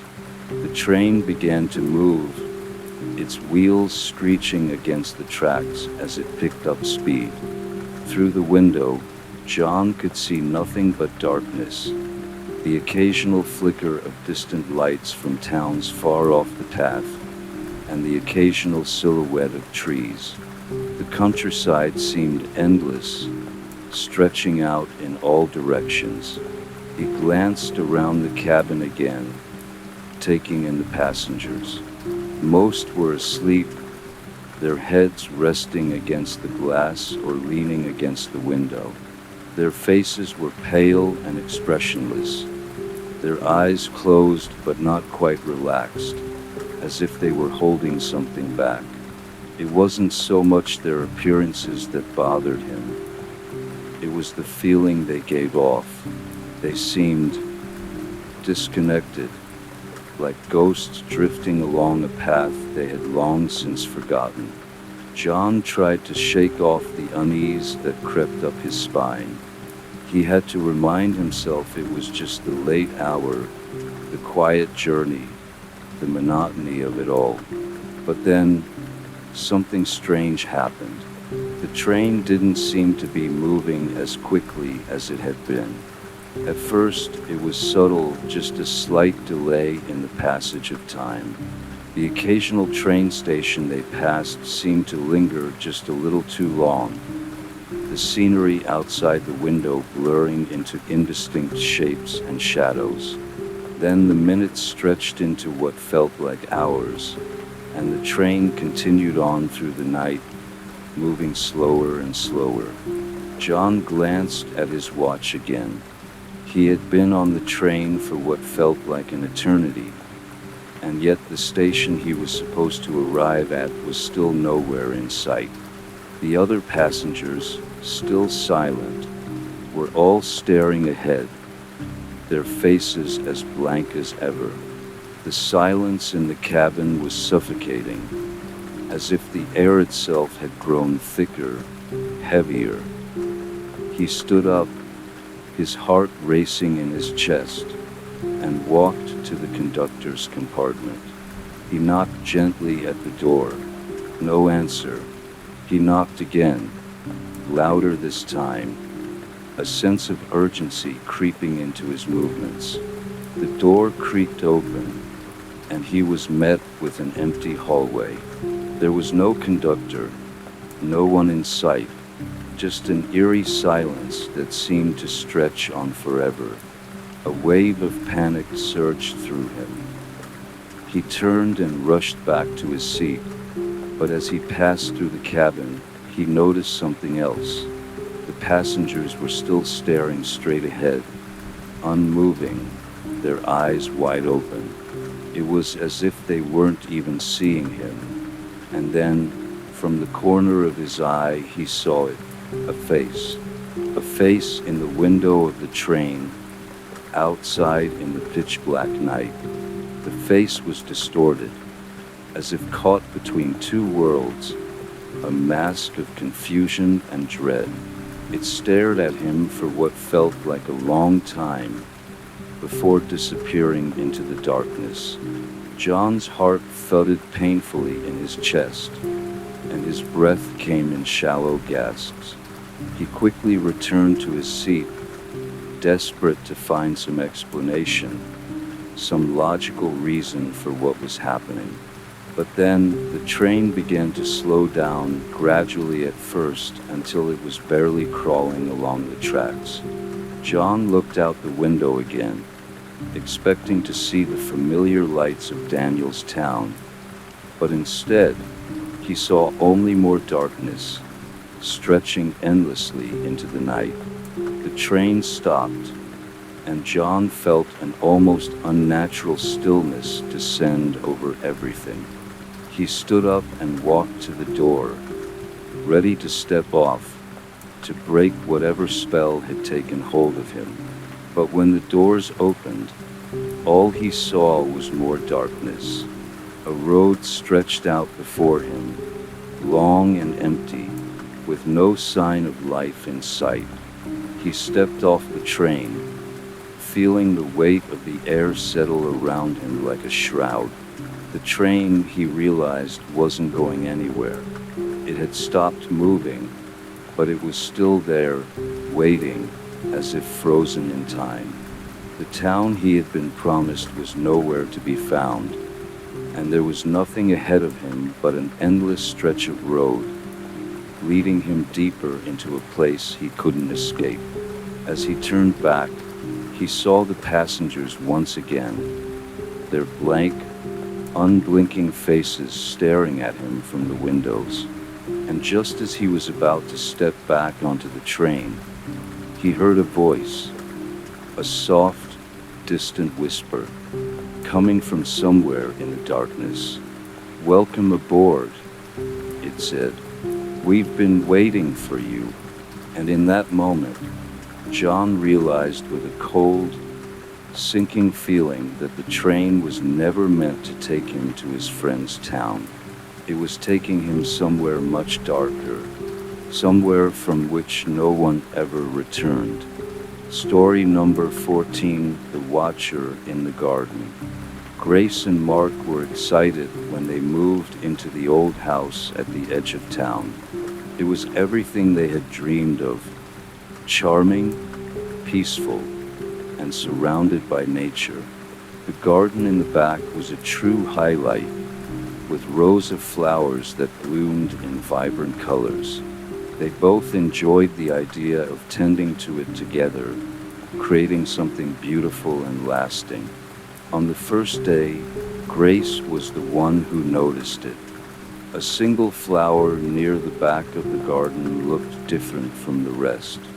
It was tall and slender, with petals that curled unnaturally, almost as if they were reaching out. But what struck her the most was the way it seemed to stand just a little too straight, as if it were watching her. She chalked it up to her imagination, but the feeling stuck with her. "Mark, come look at this," she called out, her voice uncertain. Mark walked over to her side, squinting in the sunlight at the flower she pointed to. "It's just a flower, Grace. Maybe it's a rare variety." But Grace wasn't so sure. There was something unsettling about the way the petals bent toward them, as though it had been waiting for them to notice. As days passed, Grace tried to ignore the flower, but she couldn't shake the feeling that it wasn't just the flower that was different. There were moments when she'd catch glimpses of figures standing in the garden, barely visible out of the corner of her eye. When she turned to look directly, they were always gone, vanishing like smoke in the wind. It started to happen more frequently. Shadows moving in the garden at night when the moonlight spilled over the flowers, figures slipping in and out of view. Grace would wake up in the middle of the night to the soft sound of footsteps, the rustle of something brushing against the leaves. She told herself it was the wind, or maybe just the house settling. But deep down, she knew that wasn't it. One evening, Mark was out with friends, and Grace was alone in the garden, tending to the plants. She leaned down to trim some leaves when she heard it. A low, muffled whisper, like a sigh carried on the breeze. She stood up straight, her heart hammering in her chest. "Hello?" she called out, her voice barely a whisper. There was no response, just the rustling of the leaves. Then she saw it again. The flower, the same one from before, seemed to lean slightly in her direction. For a moment, she was certain she saw something move behind it, something that wasn't human, something that looked like a shadow but with shape and form. Frozen, she stared at the flower. The petals twitched, then opened wider, revealing something hidden in the deep folds of the plant. It was then that Grace realized the truth. The flower wasn't just odd.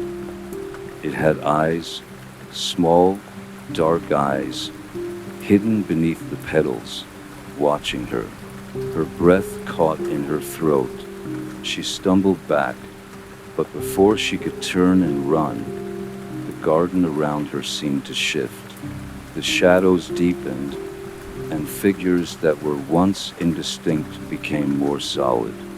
Faces, pale, twisted faces, emerged from the dark corners of the garden, moving closer with slow, deliberate steps. They weren't quite human, not fully, but there was something about them that felt painfully familiar. They had been watching for a long time. Grace's hands shook as she backed away, her mind racing. She turned and rushed back inside, slamming the door shut behind her. But even as she did, she could feel the weight of eyes on her through the windows, through the walls. Mark didn't believe her at first. He laughed it off, attributing it to stress, to her overactive imagination. But that night, after returning home from work, he joined Grace outside in the garden. The sun had set, casting long shadows across the grass. "I don't know, Grace," Mark said, looking around. "Everything seems normal." But then, his eyes lingered on the flower, the strange, tall flower with the curled petals. His expression shifted, his smile fading as the air around them grew colder. "Do you see that?" he whispered, his voice shaky. Grace followed his gaze. There it was again, movement behind the flower, a figure standing perfectly still. Mark's face went pale. The shadow didn't vanish this time. It lingered, its form becoming clearer, and for the first time they both saw it. A tall, gaunt figure, cloaked in darkness, its eyes glowing faintly in the dim light. It stood perfectly still, as though waiting for something. Grace's blood ran cold. She turned to Mark, but before she could say anything, the garden around them seemed to shift again. The flowers twisted, the shadows grew longer, and the whispers, soft, indistinct whispers, began to fill the air. They backed away slowly, but the garden was no longer a peaceful retreat. It was a place of watching, a place of waiting. The flowers, the earth, the trees, they were all connected, all watching them, waiting for them to make their move. The flower was no longer the only thing with eyes, and now they were being watched by something much older, something that had waited in silence for generations. Story number 15: The Grinning Portrait. When Clara inherited her grandmother's house, she didn't expect to find much of interest among the dust-covered furniture and old trinkets. It had been years since she'd visited, and the place had always seemed a little too quiet, too still. But there was one item that caught her attention immediately: a large, ornate portrait hanging in the living room, just above the fireplace. The painting was of a man she didn't recognize. He was dressed in an old-fashioned suit, his dark eyes piercing through the canvas, his smile warm and inviting. Clara found herself drawn to it, curious about the man's identity, though no one in the family ever mentioned him. The smile seemed genuine, comforting, almost like an old friend watching over her. For the first few days, Clara would sit in the room and study the portrait. It became a comforting presence in the otherwise empty house. But as the days went on, something started to change. The smile in the painting, once gentle and welcoming, began to look different.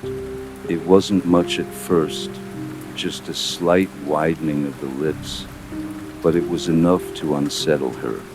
Clara tried to shrug it off, telling herself it was nothing, just the tricks of her eyes. By the end of the first week, the change had become undeniable. The man's smile had stretched, turning grotesque. It wasn't just a smile anymore. It was something sinister, a gaping, mocking grin that seemed out of place on his otherwise serene face. Clara would often find herself staring at it for longer than she intended, her stomach churning at the sight of it. One night, as Clara lay in bed, she heard something, a faint whispering. It was soft at first, like the rustle of wind through leaves. But as she listened more closely, she realized the whispers were coming from the living room. She hesitated, trying to convince herself that it was nothing. The house was old, creaky, and sometimes the wind played tricks. But as the whispers grew louder, they sounded distinctly, like words. Clara's heart raced as she got up from her bed and cautiously stepped toward the living room. The house was dark, and the only light came from the moon, spilling through the windows. As she entered the room, she froze.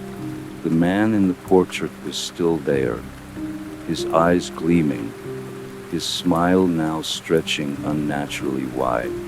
The whispers were louder now, but the words were unclear, like someone trying to speak through a veil.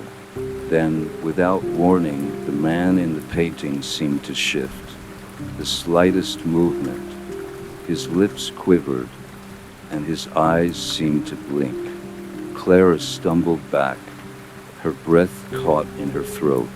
She was certain, no, she was sure that he had moved.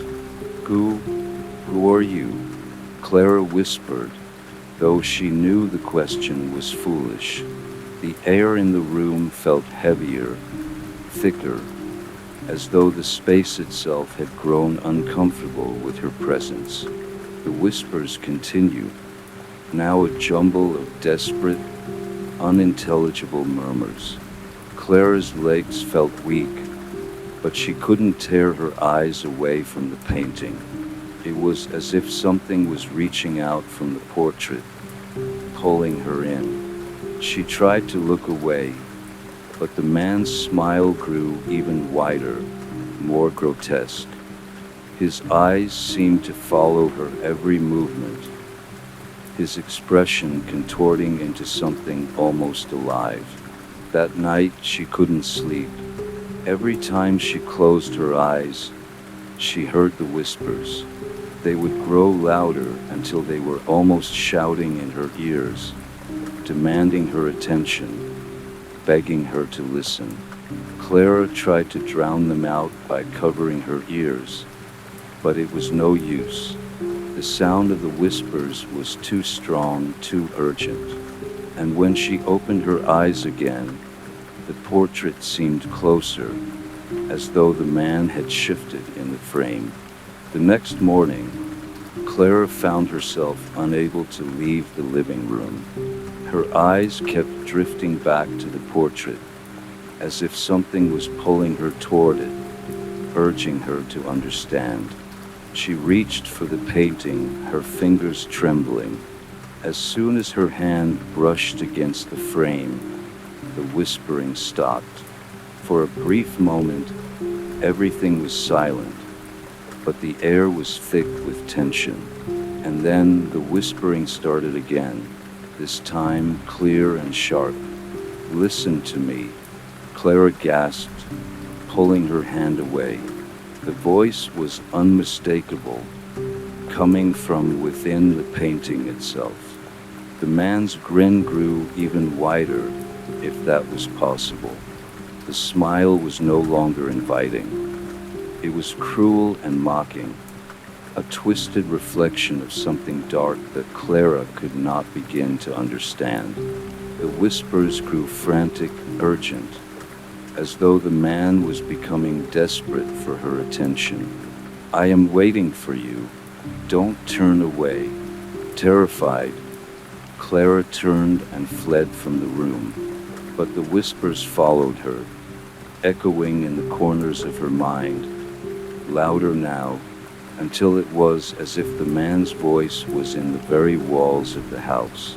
She couldn't escape him, couldn't escape the painting that seemed to follow her every move. No matter where she went, no matter what she did, Clara could feel the painting's presence growing stronger, its influence deepening. The man in the portrait no longer seemed like a stranger. His smile, his grotesque smile, felt familiar, like something she had seen before, something that had always been there, just out of reach.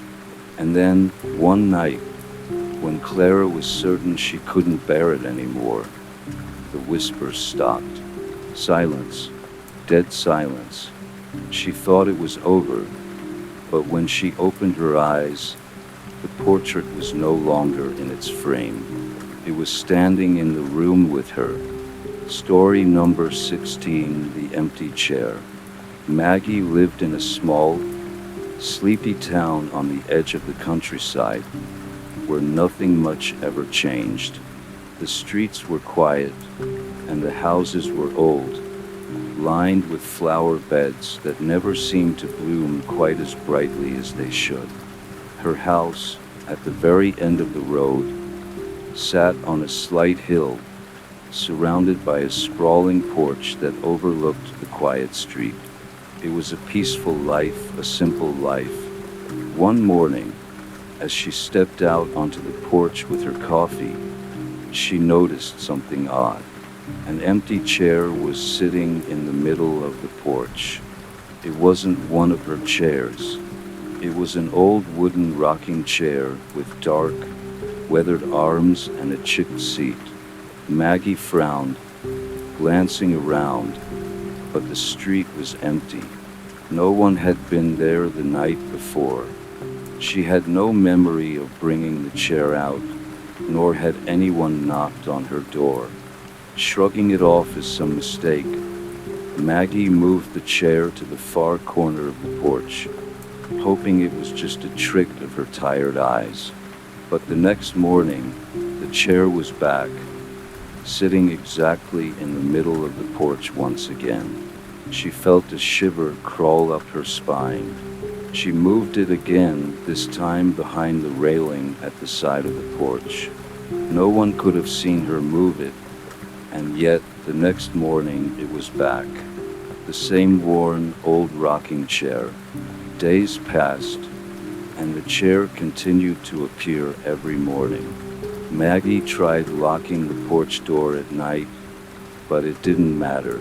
The chair was always there. No one ever came to visit her, no one walked up the porch steps. Still, that chair sat waiting.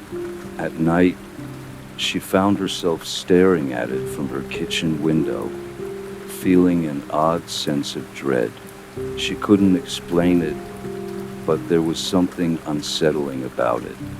It wasn't just that the chair kept appearing, it was the way it seemed to be, waiting, waiting for her.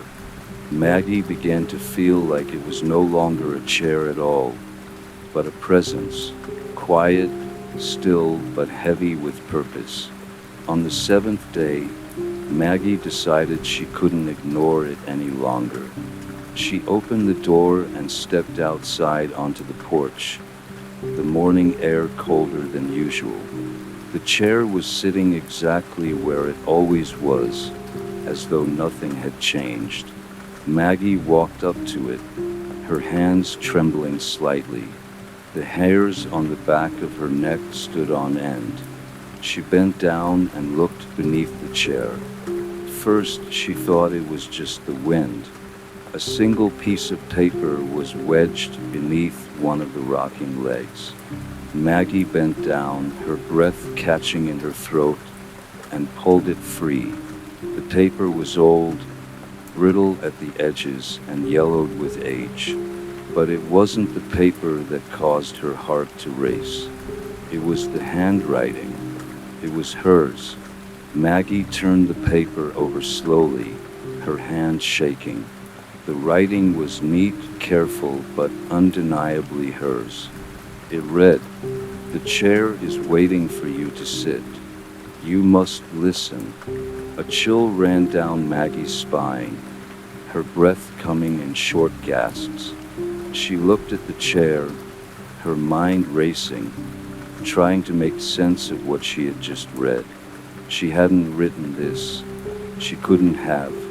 The words on the page were hers, but the message was impossible. What did it mean? Why had she written it? And why was the chair still waiting? Without thinking, Maggie sat down in the chair, her fingers tightly gripping the arms. The wood felt cold against her skin, and for a moment nothing happened. She waited, her eyes scanning the empty street, the sound of birds in the trees, the quiet hum of the morning. There was no sound, no change, just the silence of the world, as it always was. And then, a voice. It wasn't loud, but it was unmistakable. A soft whisper, as though it came from the air itself, curling around her ears.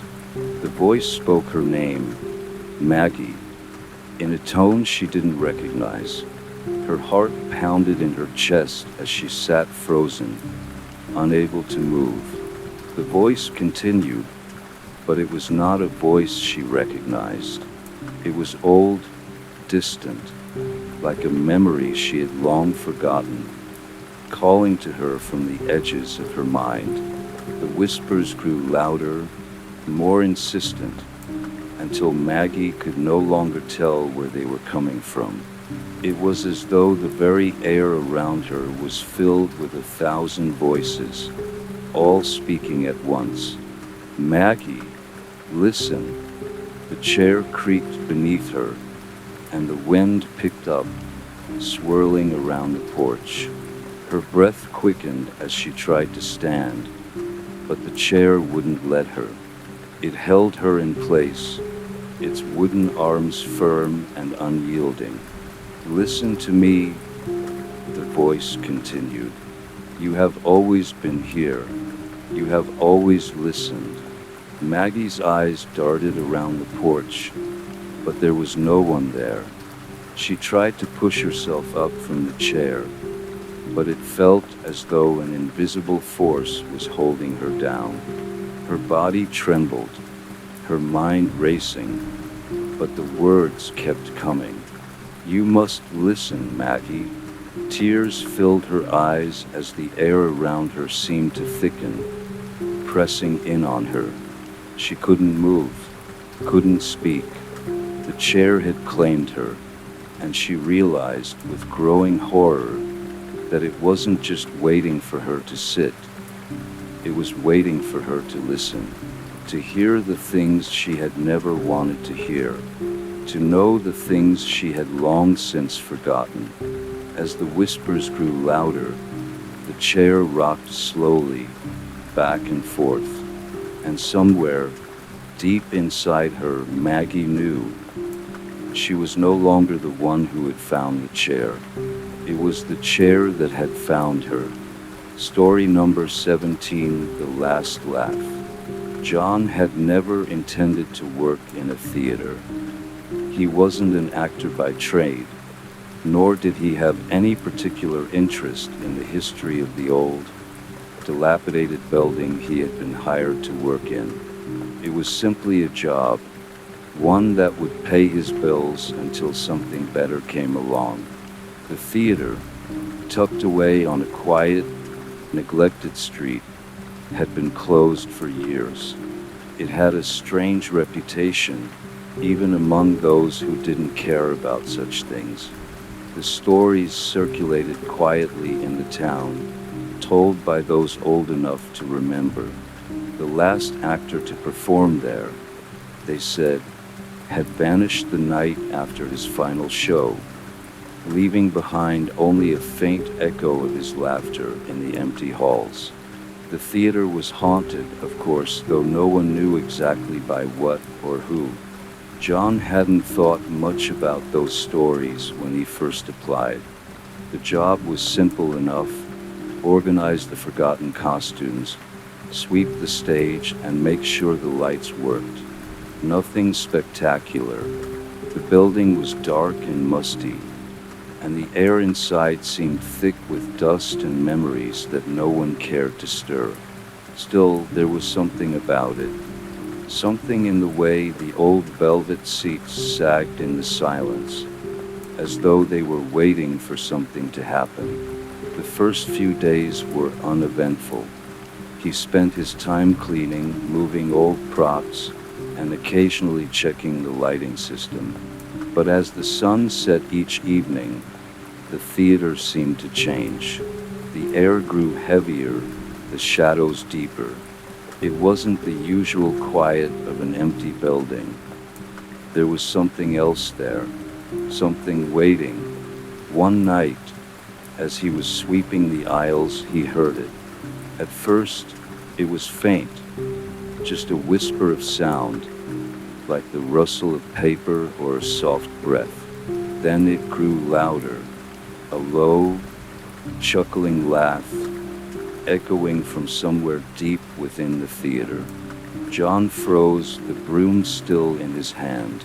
The laughter wasn't coming from the front of the stage, where it should have been if it were a joke or prank. It came from behind him, from the wings, the very edge of the theater where the light didn't reach. He turned, but there was nothing there, just the dark, empty space where the shadows clung like cobwebs. The laughter faded quickly, but it left an unease that John couldn't shake. The next night, as he rehearsed his lines, though he wasn't an actor, he had begun to practice the role he had read about in the theater's old script. He heard the laughter again, but this time it was louder, more insistent, as though it was coming from inside the very walls. He could almost feel it, the way a sound vibrates in the bones, a deep, unsettling pressure that seemed to make his teeth ache. "Hello?" he called, his voice hoarse in the silence. "Is anyone there?" There was no answer, only that laughter. The sound seemed to be playing tricks on his mind, moving through the building like a living thing, darting from room to room, from the stage to the balcony, filling every corner of the empty space. John's heart began to race. This wasn't normal. This wasn't just a joke. He tried to convince himself that it was just his imagination, the result of too many late nights spent in a crumbling old building. But then he saw something he couldn't explain. As he stepped toward the stage, his eyes caught a flicker of movement in the darkened corner. A figure, barely visible, seemed to shift in the shadows. It was as though someone or something was watching him. John felt a cold chill run down his spine. He wasn't alone. "Who's there?" he asked, but no one answered. Instead, the laughter grew louder, more manic, until it reverberated in his chest, shaking him to his core. And then, just as suddenly as it had started, the laughter stopped. A long, painful silence stretched between him and the dark, as though the very air had gone still, waiting. John turned to leave, but something stopped him. A voice, soft and cruel, whispered from the shadows, "Don't leave." His breath caught in his throat.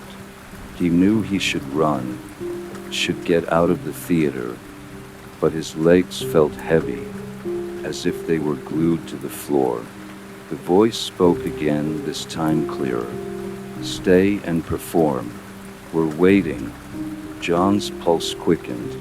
He couldn't move, couldn't breathe, as the whispers grew louder. They weren't just voices. They were memories, old memories of laughter and applause, of people long gone. He could see them now, ghostly figures, fading in and out of view. Their faces were distorted, their eyes wide with hunger, their mouths twisted into grotesque smiles. The laughter started again, echoing through the theater, now accompanied by the sound of footsteps, slow, deliberate, as if someone was walking toward him. But there was no one there. John turned, his legs shaking beneath him, and finally bolted for the exit. As he reached for the door, the laughter grew deafening, surrounding him, drowning him in its madness. The theater was alive with it, the sound of something terrible and ancient, something that had been waiting for him, waiting for the last laugh. The door swung open, but John didn't stop. He didn't look back. He didn't dare. The next morning, they found the theater empty. The lights flickered, and the chairs sat undisturbed, but there was no sign of John. The laughter, however, lingered. It echoed through the halls, faint and distant, a reminder of the theater's tragic past and of the last actor to perform there, who had vanished, just like John. And so the theater waited. Story number 18, The Forgotten Gift. Catherine had never paid much attention to the old attic. It was just another part of the house that seemed to have been forgotten by time, tucked away behind the beams and dust. When her mother had passed, Catherine had inherited the house, but most of the things inside it seemed to belong to another life, a life she had long ago left behind. One afternoon, while sorting through boxes of old linens and forgotten furniture, Catherine stumbled upon something different. It was a small, unmarked wooden box, hidden behind a stack of old trunks. The box itself was nothing special, just an ordinary wooden container with a brass latch that had tarnished over the years. But there was something about it that drew Catherine in, something she couldn't quite explain. Her fingers hesitated over the latch as she tried to remember if she'd ever seen the box before. It didn't look like anything her mother had kept, but it did feel familiar. After a moment, she opened it. Inside were a collection of small, old-fashioned toys, wooden dolls, tiny rocking horses, and delicate tin soldiers. They were beautiful in their way, carefully crafted but showing signs of age. Each toy seemed to have its own story, its own character, but as Catherine stared at them, a strange sense of unease settled over her. The toys seemed to watch her. She couldn't explain it, but the feeling was overwhelming. She picked up one of the dolls, a small, delicate figure dressed in a faded blue gown, and held it in her hand. For a moment, she was sure she had seen it before, long ago when she was a child. It reminded her of the games she used to play with her friends. But why would it be here, in her mother's attic, hidden away? As she moved the doll around in her hand, something strange happened. The doll seemed to shift, ever so slightly, as though it had a life of its own. Catherine gasped and dropped it, but when it landed on the floor, it didn't fall like a regular doll. Instead, it gently righted itself, as though it were standing up on its own. A chill ran down her spine. She quickly looked around the attic, half expecting to see someone or something watching her, but the room was empty. She swallowed hard and picked the doll up again, feeling foolish. As if nothing had happened, she turned to the other toys. She picked up a small tin soldier and wound it up. To her astonishment, the soldier began to march, slowly at first, then picking up speed as if it were truly alive. "Just my imagination," she whispered, trying to shake the strange feeling off. But as she watched the toys move, slowly and deliberately, mimicking the movements of a child playing, they seemed to recreate fragments of her own memories. The tin soldier marched across the floor, and in her mind, she saw her brother, laughing as he marched toy soldiers across the kitchen table. The wooden doll spun in circles, and she remembered the little girl who had been her best friend, dancing on the front lawn in the warm summer light. The memories came flooding back in waves. Times she had forgotten, faces she hadn't thought about in years. But then something began to shift.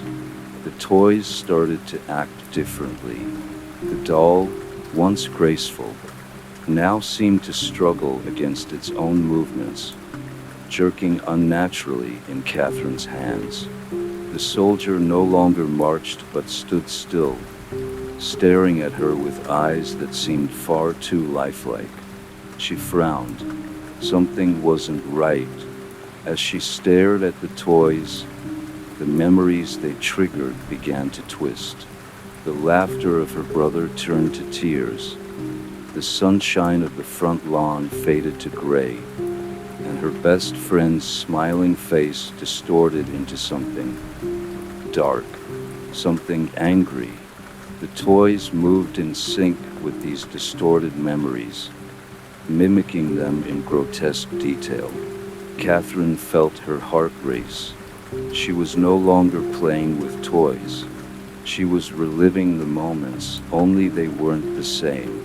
The toys seemed to force her into these new memories, ones she didn't remember but that now felt impossibly real. Her brother wasn't laughing.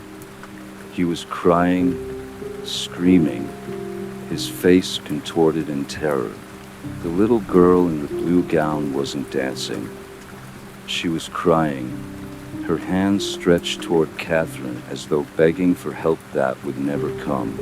Her breath quickened, her pulse pounding in her ears. She couldn't look away. It was like being trapped in a dream where nothing was as it should be.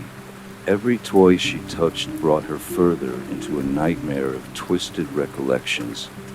Events that she knew had never happened, but now seemed too real to ignore. The rocking horse began to move on its own, rocking back and forth with a terrible creak.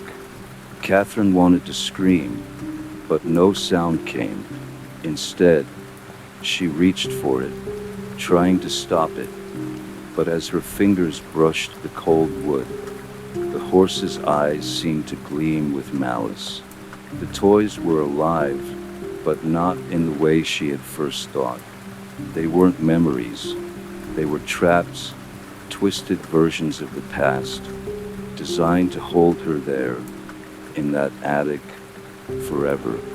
She had played with them before as a child, but this was different. They weren't her toys anymore. They were something else, something that knew her too well. The doll's mouth stretched into a smile that wasn't right. The tin soldier stood still, its painted eyes following her every move. The toys were pulling her deeper into the web of their new memories. Memories where no one was safe, where no one ever left.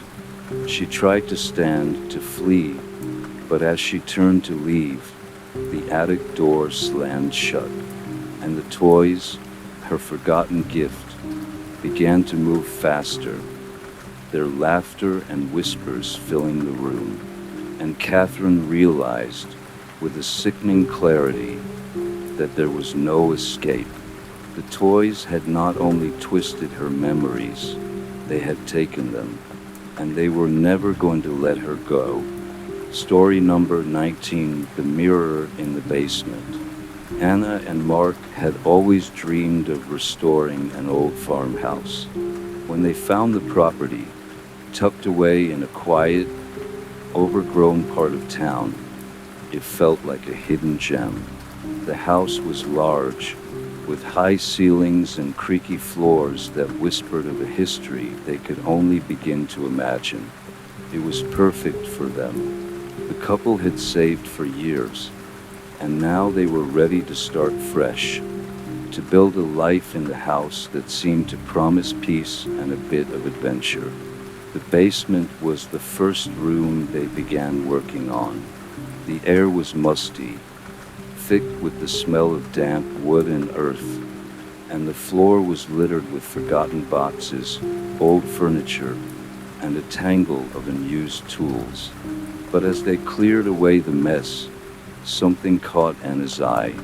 At the far end of the basement, half hidden behind a stack of old crates, stood a large, ornate mirror. Its frame was beautifully carved, intricate with delicate patterns, but the glass itself was clouded with dust and age. It was strange, out of place in the otherwise ordinary basement. Mark had no recollection of the mirror being there, and neither did the house's previous owners. Still, they couldn't resist dragging it out into the light. At first, they admired it for its beauty, brushing away the dirt to reveal its reflective surface. They placed it against the wall, careful to center it as if it belonged there. But something about it was different. As Anna looked into it, she saw not just her reflection, but a flicker of something. An image of herself standing in the kitchen, holding a dish towel. But she didn't remember being in the kitchen just then. She hadn't even been in the room. Confused, she turned to Mark. "Did you see that?" she asked. Mark squinted at her reflection. "See what?" Anna frowned, certain she had seen something move in the mirror. A glimpse of herself, out of place and out of time. But when she looked again, there was nothing, just the same old reflection. The couple brushed it off as an illusion, but it didn't take long for the strange occurrences to continue. The next morning, Anna was in the living room, arranging furniture when she noticed, out of the corner of her eye, that the mirror was showing her a scene from the past. It was a memory she didn't recognize. Herself as a little girl, running down a hallway that looked nothing like the house they were renovating. The image was so vivid, so clear, she froze. The hallway in the mirror was dark, lined with unfamiliar doors, and in the reflection, a shadowy figure loomed just behind her childhood self. Mark was busy in the next room, so Anna didn't mention it. She thought she had imagined it, but when she caught another glimpse in the mirror that night, this time showing her and Mark sitting at a dinner table in a house she'd never seen before, it was as though the reflection was pulling her deeper, showing her a future she hadn't lived. The images were becoming clearer, more detailed, more disturbing. In the evenings, they began to watch the mirror together, uncertain of what they were seeing. At times, it showed them laughing in a room that didn't exist in the house. Other times, they saw themselves trapped in dark corners of what appeared to be the basement, unable to move, surrounded by shadows.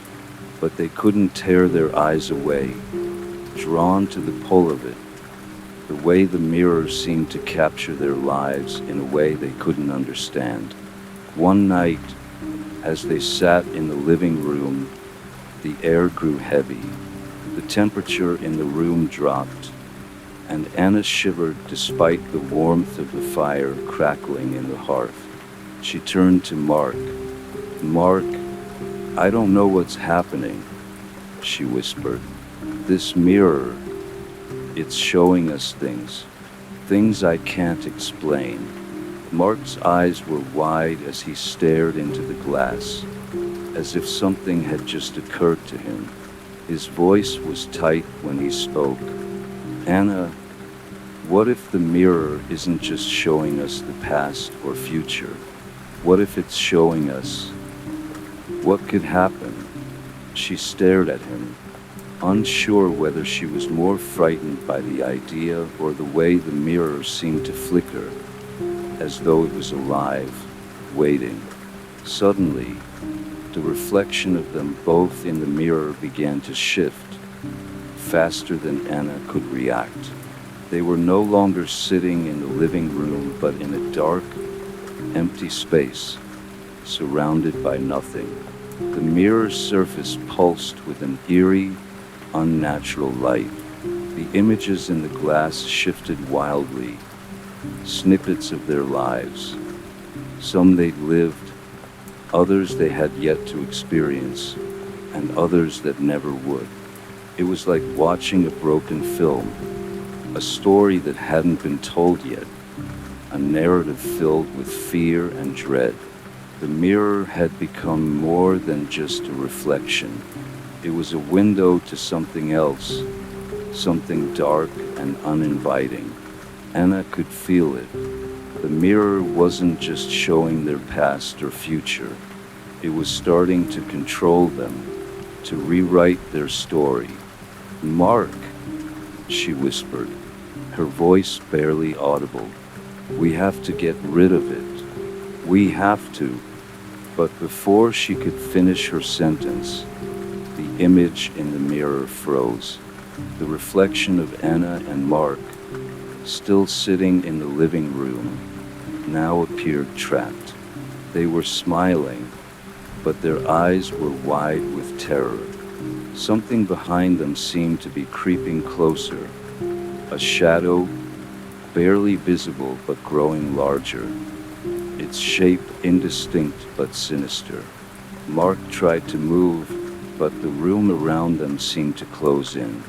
The air was thick, suffocating. Anna reached out toward the mirror, her hand trembling. "We have to leave," she whispered, but the reflection of her in the glass didn't move. Its eyes locked on her, unblinking. For the first time, she realized something terrifying. The mirror didn't just reflect their lives. It had started to take them. "Anna, please," Mark said, his voice hoarse. "We're not safe here." But the mirror had already decided. They would never leave, and they were just another part of the reflection now. The last thing Anna saw before everything went dark was their own smiling faces, staring back at her. Story number 20, The Silent Stranger. When Claire moved into the small, peaceful neighborhood, she felt a sense of relief. The house was perfect, old enough to have character but well maintained, with a quiet street lined with neat gardens, the kind of place where people still waved to each other from their porches, where the air was fresh and the days felt slow. Most of the neighbors greeted her warmly, offering advice on the best places for groceries or tips on local events. They were all friendly, smiling faces, eager to make her feel welcome. But there was one exception. Mr. Tanner lived 2 houses down. He was an elderly man, always seen sitting on his porch at the same time every day, staring blankly at the road. No one ever seemed to speak to him, and he never spoke to anyone. His eyes were cloudy with age, his face etched with years of silence. The other neighbors didn't talk about him much, but whenever Claire asked, they always gave vague answers, as if they were avoiding something. "Don't mind him, Mrs. Harper," the woman across the street said one morning, waving a hand dismissively. "He's harmless, just a bit of a quiet one." But Claire couldn't help but wonder why no one had a real story to tell about Mr. Tanner. Why was he so silent? And why did the others avoid him? At first, she ignored her growing curiosity, but strange things started happening in her own home. It began small, things out of place. A mug moved from the kitchen counter to the living room table. A light turned off when she was sure she had left it on. Little sounds, too, things she couldn't explain. A tap at the window when no one was outside. A whisper she couldn't quite hear. At night, the house seemed to creak more than usual, and the air felt heavy, as if something was lingering just beyond her sight. But it wasn't until the 3rd week that she began to feel truly uneasy. One afternoon, as Claire was unpacking boxes in the spare room, she caught a glimpse of Mr. Tanner standing on his porch, staring at her house. She shivered involuntarily. It wasn't just that he was staring. It was the way he was watching her, unmoving, his hands clasped tightly in front of him as if he were waiting for something. A chill ran down her spine, and her heart began to race. She quickly looked away, pretending she hadn't seen him.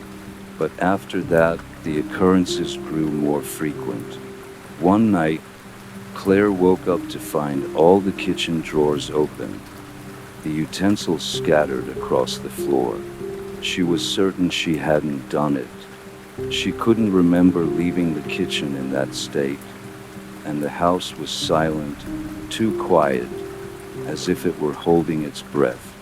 She went to bed that night, unsettled, but hoping it was just her imagination. The next morning, when she walked out to her mailbox, she found a note tucked inside, written in a shaky, uneven hand. "He watches you." Her blood ran cold as she looked down the street at Mr. Tanner's house. He was sitting there, just like every other day, his eyes fixed on her house. But this time, there was something different, something more unsettling. His face was expressionless, but his eyes seemed darker, hollow. Claire couldn't tear her gaze away, even though she felt an overwhelming urge to run inside. The note made her suspicious.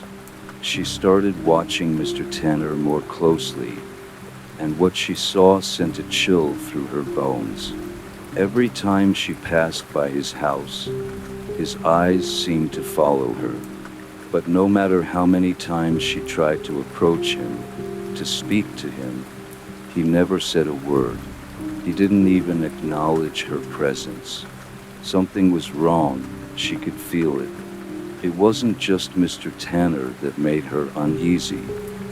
It was the house itself, the silence that hung in the air, the quiet whisper of something just beyond reach. One night, Claire couldn't take it anymore. She had to know what was going on.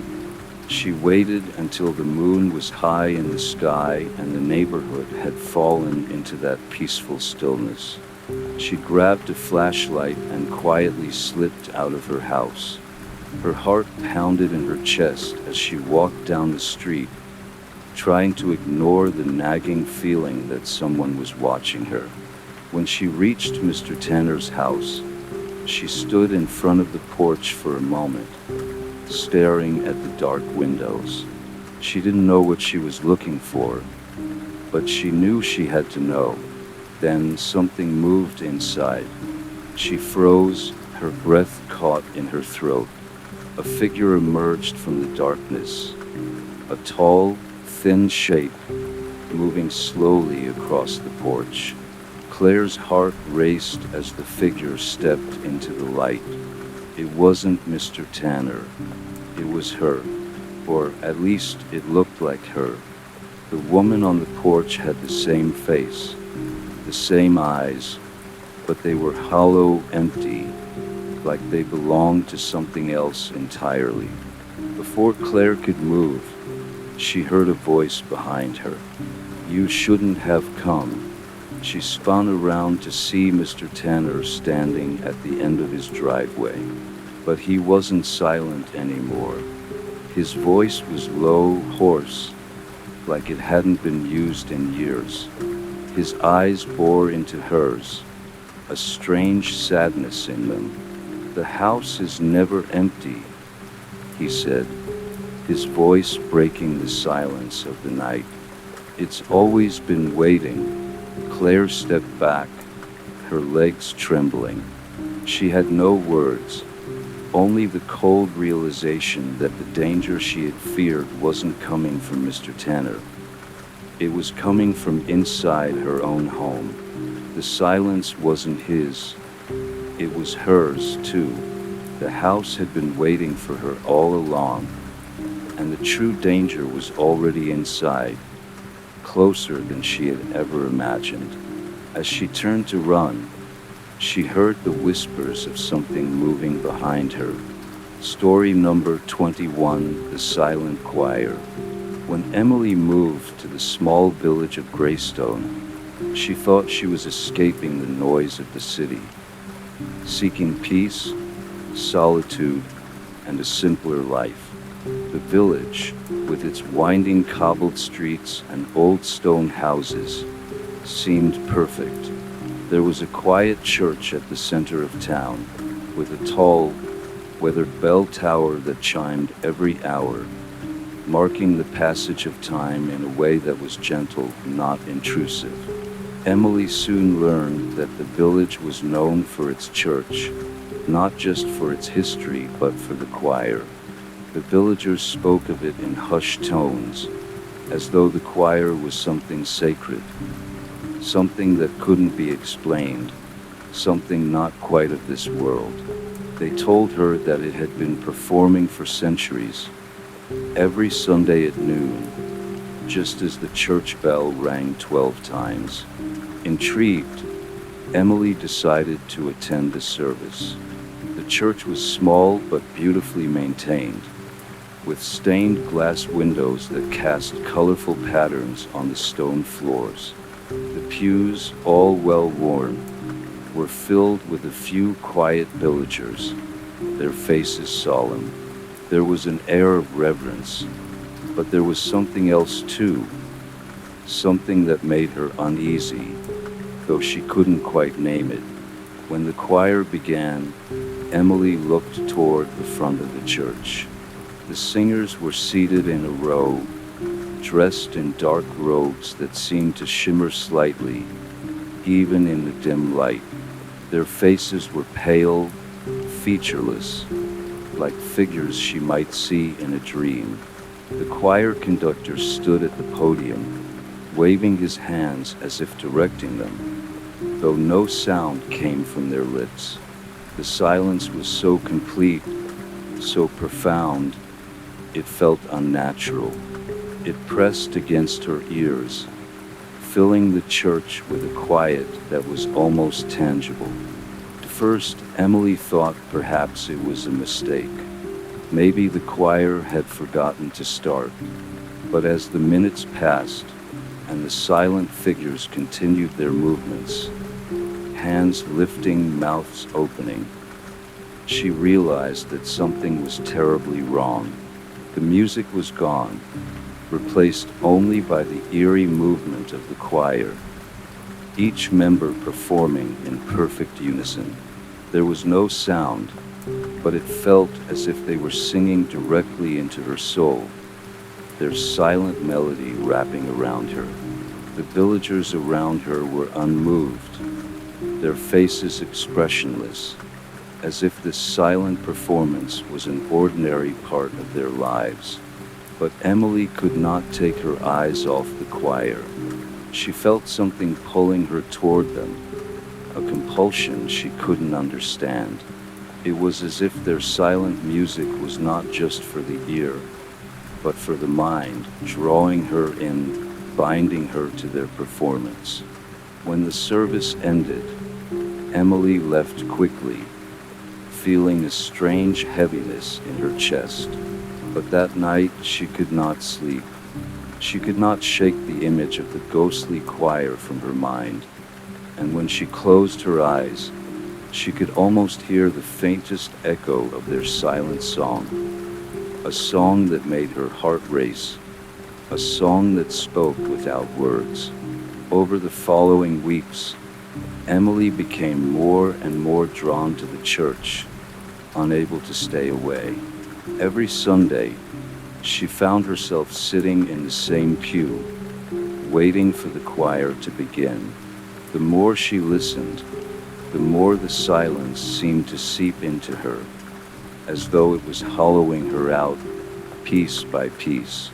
She could feel herself becoming part of the performance, her body swaying slightly in rhythm with the ghostly figures, her lips moving silently in tune with their lips. One evening, after a particularly long service, Emily stayed behind, lingering near the choir. The conductor approached her, his eyes hollow and dark, though his expression never changed.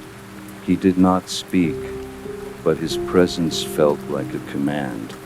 Without thinking, Emily found herself walking toward the altar, towards the choir, drawn by something beyond her control. As she stood before them, the figures turned their heads toward her, their pale, featureless faces now staring directly at her. And in that moment, Emily understood. The choir was not just a performance, it was a trap. Each person who listened too long, who was drawn into their silent song, became one of them, part of the choir, forever bound to sing their empty melody. Emily tried to run, but the air around her thickened, growing heavy with the weight of their gaze. The walls seemed to close in, the church becoming a prison. She felt herself being pulled, not by her legs, but by the very fabric of her being, toward the choir. The last thing she heard before the silence consumed her was the faintest whisper in her ear. "You are one of us now." Weeks later, the villagers no longer spoke of Emily. She had become another figure in the pews, another silent face in the endless choir, her lips moving to a song she could never escape. And every Sunday, as the bell tolled 12, Another stranger would find their way to the church, drawn by the quiet, by the silence, by the music that was never meant to be heard. Story number 22, The Last Visitor. When the Williams family inherited the old house on Maple Lane, they weren't quite sure what to expect. The house had been abandoned for years, its windows darkened by layers of dust, its front gate creaking in the wind like a forgotten memory. Despite its state of neglect, there was something about it that felt oddly familiar, as though it had always been waiting for them. The family, Henry, his wife Claire, and their two children, Ella and Ben, settled in quickly. It was a large, rambling house, with peeling wallpaper and floors that groaned beneath their feet. Still, it had its charm, and the quietness of the town provided them with a sense of peace after years of living in the bustle of the city. But from the first night, something was wrong. It started with the knock. At precisely 10:17 p.m., just as the family was settling down for bed, the sound of a soft, rhythmic knocking echoed through the house. At first, they assumed it was the wind or an animal at the door, but when they opened it, there was no one there. Nothing but the empty porch and the cold, silent night. Claire, uneasy but dismissive, suggested it was just an odd coincidence. They locked the door and went back to bed, but the knocking continued night after night, always at the same time. Each night, they found nothing but an eerie stillness on the porch. Henry checked the locks, inspected the house's foundation, but found nothing out of the ordinary. It was Claire who first found the note. The second time the knocking happened, she opened the door, and there it was, folded neatly in the corner, pressed against the wooden frame. A small, yellowed piece of paper. The handwriting was strange, looping and uneven, like someone who had not written for years. It read, "You are expected." The message unsettled Claire deeply, but she didn't tell Henry right away. She didn't want to alarm him, but it was hard to shake the feeling that something was very wrong. That night, she stayed up, waiting by the door, hoping to catch a glimpse of the person who left the note. But no one came. The knocks continued, and so did the notes. They came in different shapes and sizes, some neatly folded, others crumpled, as though they had been tossed at the door in frustration. The messages varied, but each one was more cryptic than the last. "It is not yet time. The house is hungry.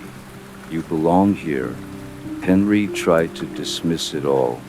He checked the security cameras, examined the locks again, but found nothing. No sign of anyone near the door. But the notes kept coming, always the same time, always at 10:17 p.m. He began to feel the pressure of the house's silence pressing down on him. It wasn't just the knocking or the notes. It was the house itself. The walls felt too close. The floors seemed to sag more than they should. The air grew heavier, as though something was waiting, something unseen but always present. One night, Henry couldn't sleep. He lay in bed, staring at the ceiling, listening for the knock. When it came, he jumped up and rushed to the door. This time, he was determined to see who was leaving these notes. He flung open the door, heart racing, but as always, the porch was empty. But this time, there was something different. A single word was scrawled in chalk on the door frame. "Welcome." The air around him seemed to still, and for a moment, He thought he could hear faint whispers coming from deep within the house. It was then that he noticed something else. The house had grown colder. The warmth of the summer had vanished, replaced by an unnatural chill that made his breath visible in the air. Henry's mind raced. Something was happening to the house, something it had been waiting for. It wasn't just a house, it was a place, a thing that had been alive with something else before they came, and it was alive again because they were there. The knocking became louder, more urgent. The notes, now filling the doorway, were becoming almost frantic, written in larger, more erratic script. "It is time. Come in." That night, when the knocking came again, Henry could no longer ignore it. He opened the door, ready to confront whoever or whatever had been haunting them. But instead of a person, there was only a figure standing at the edge of the porch, barely visible in the dim light of the street lamp. It was too dark to make out any features, but it felt wrong. The shape didn't move, simply stood there waiting. Claire, hearing her husband's sudden sharp intake of breath, rushed to the door. She reached for Henry's arm, pulling him back, urging him to come inside. But before he could, the figure stepped forward into the light, and for the first time, Henry saw its face. It was not a face at all. The visitor, if it could be called that, was a mass of shadow and shifting forms. It was like it wasn't fully formed, like it was trying to take shape but hadn't yet succeeded. Its eyes, or what could be called eyes, were hollow and deep, black pits that seemed to draw in the light. For a long moment, the visitor just stood there watching them, and then, without a word, without a sound, it was gone. The door slammed shut of its own accord, and the house seemed to hold its breath. In the days that followed, the knocking stopped. The notes stopped. The air in the house became lighter, but there was no relief. The Williams family knew, deep down, that they were no longer alone in the house. The house had been waiting for them, and the visitor, whatever it was, had claimed its place. Every night, as 10:17 p.m. came and went, they sat in silence, waiting for something, anything. But there would be no more knocks. The last visitor had come and gone, leaving behind only the heavy feeling of their presence, something that would never truly leave the house. And the house, it seemed, would never let them leave either. Story number 23, The Haunting of Hazel Hill. When Laura and Ben first saw the house on Hazel Hill, they were struck by its quiet charm. The large windows, the white picket fence, and the sloping, shaded yard seemed perfect for the new chapter they were starting together. The price was right, and the house, though old, was well kept. The town was small, the people friendly, and it seemed like the perfect place to build their future. The hill itself, however, was not without its own presence. It stood apart from the rest of the town, isolated and solitary, like something that had been forgotten or overlooked. The real estate agent never spoke much about the hill, and when they asked, he only gave a vague answer, his smile stiff and forced. "It's just a hill," he said. "Nothing special about it." But the moment Laura and Ben moved in, they felt it, the weight of the hill pressing down on them. It wasn't just the quiet. It was something else, something that hung in the air, thick and oppressive. Every night, as they sat together in their living room, they could feel it, an unsettling silence that seemed to fill the house, heavy like a thick fog.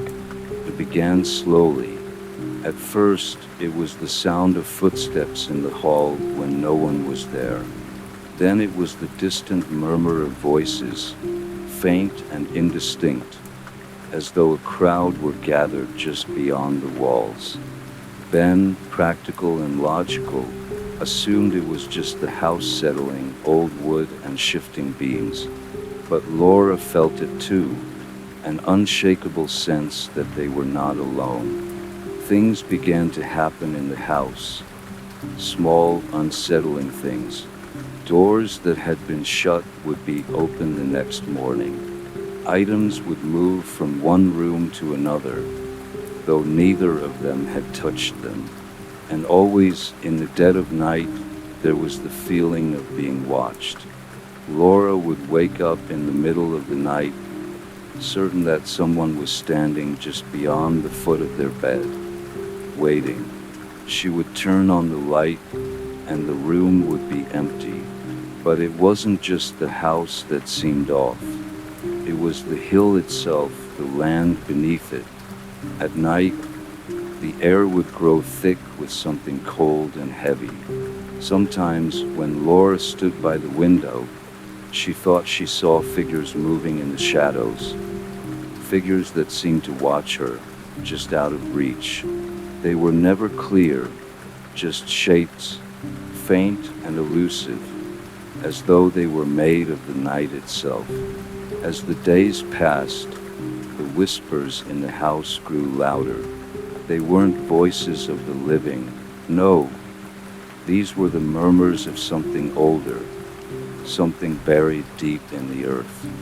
Laura, unable to ignore the nagging feeling that something was wrong, began to research the house. She found old records, old stories that were only half remembered, murmurs of a tragedy that had occurred decades ago on Hazel Hill, a gruesome event, a death that the town had tried to forget.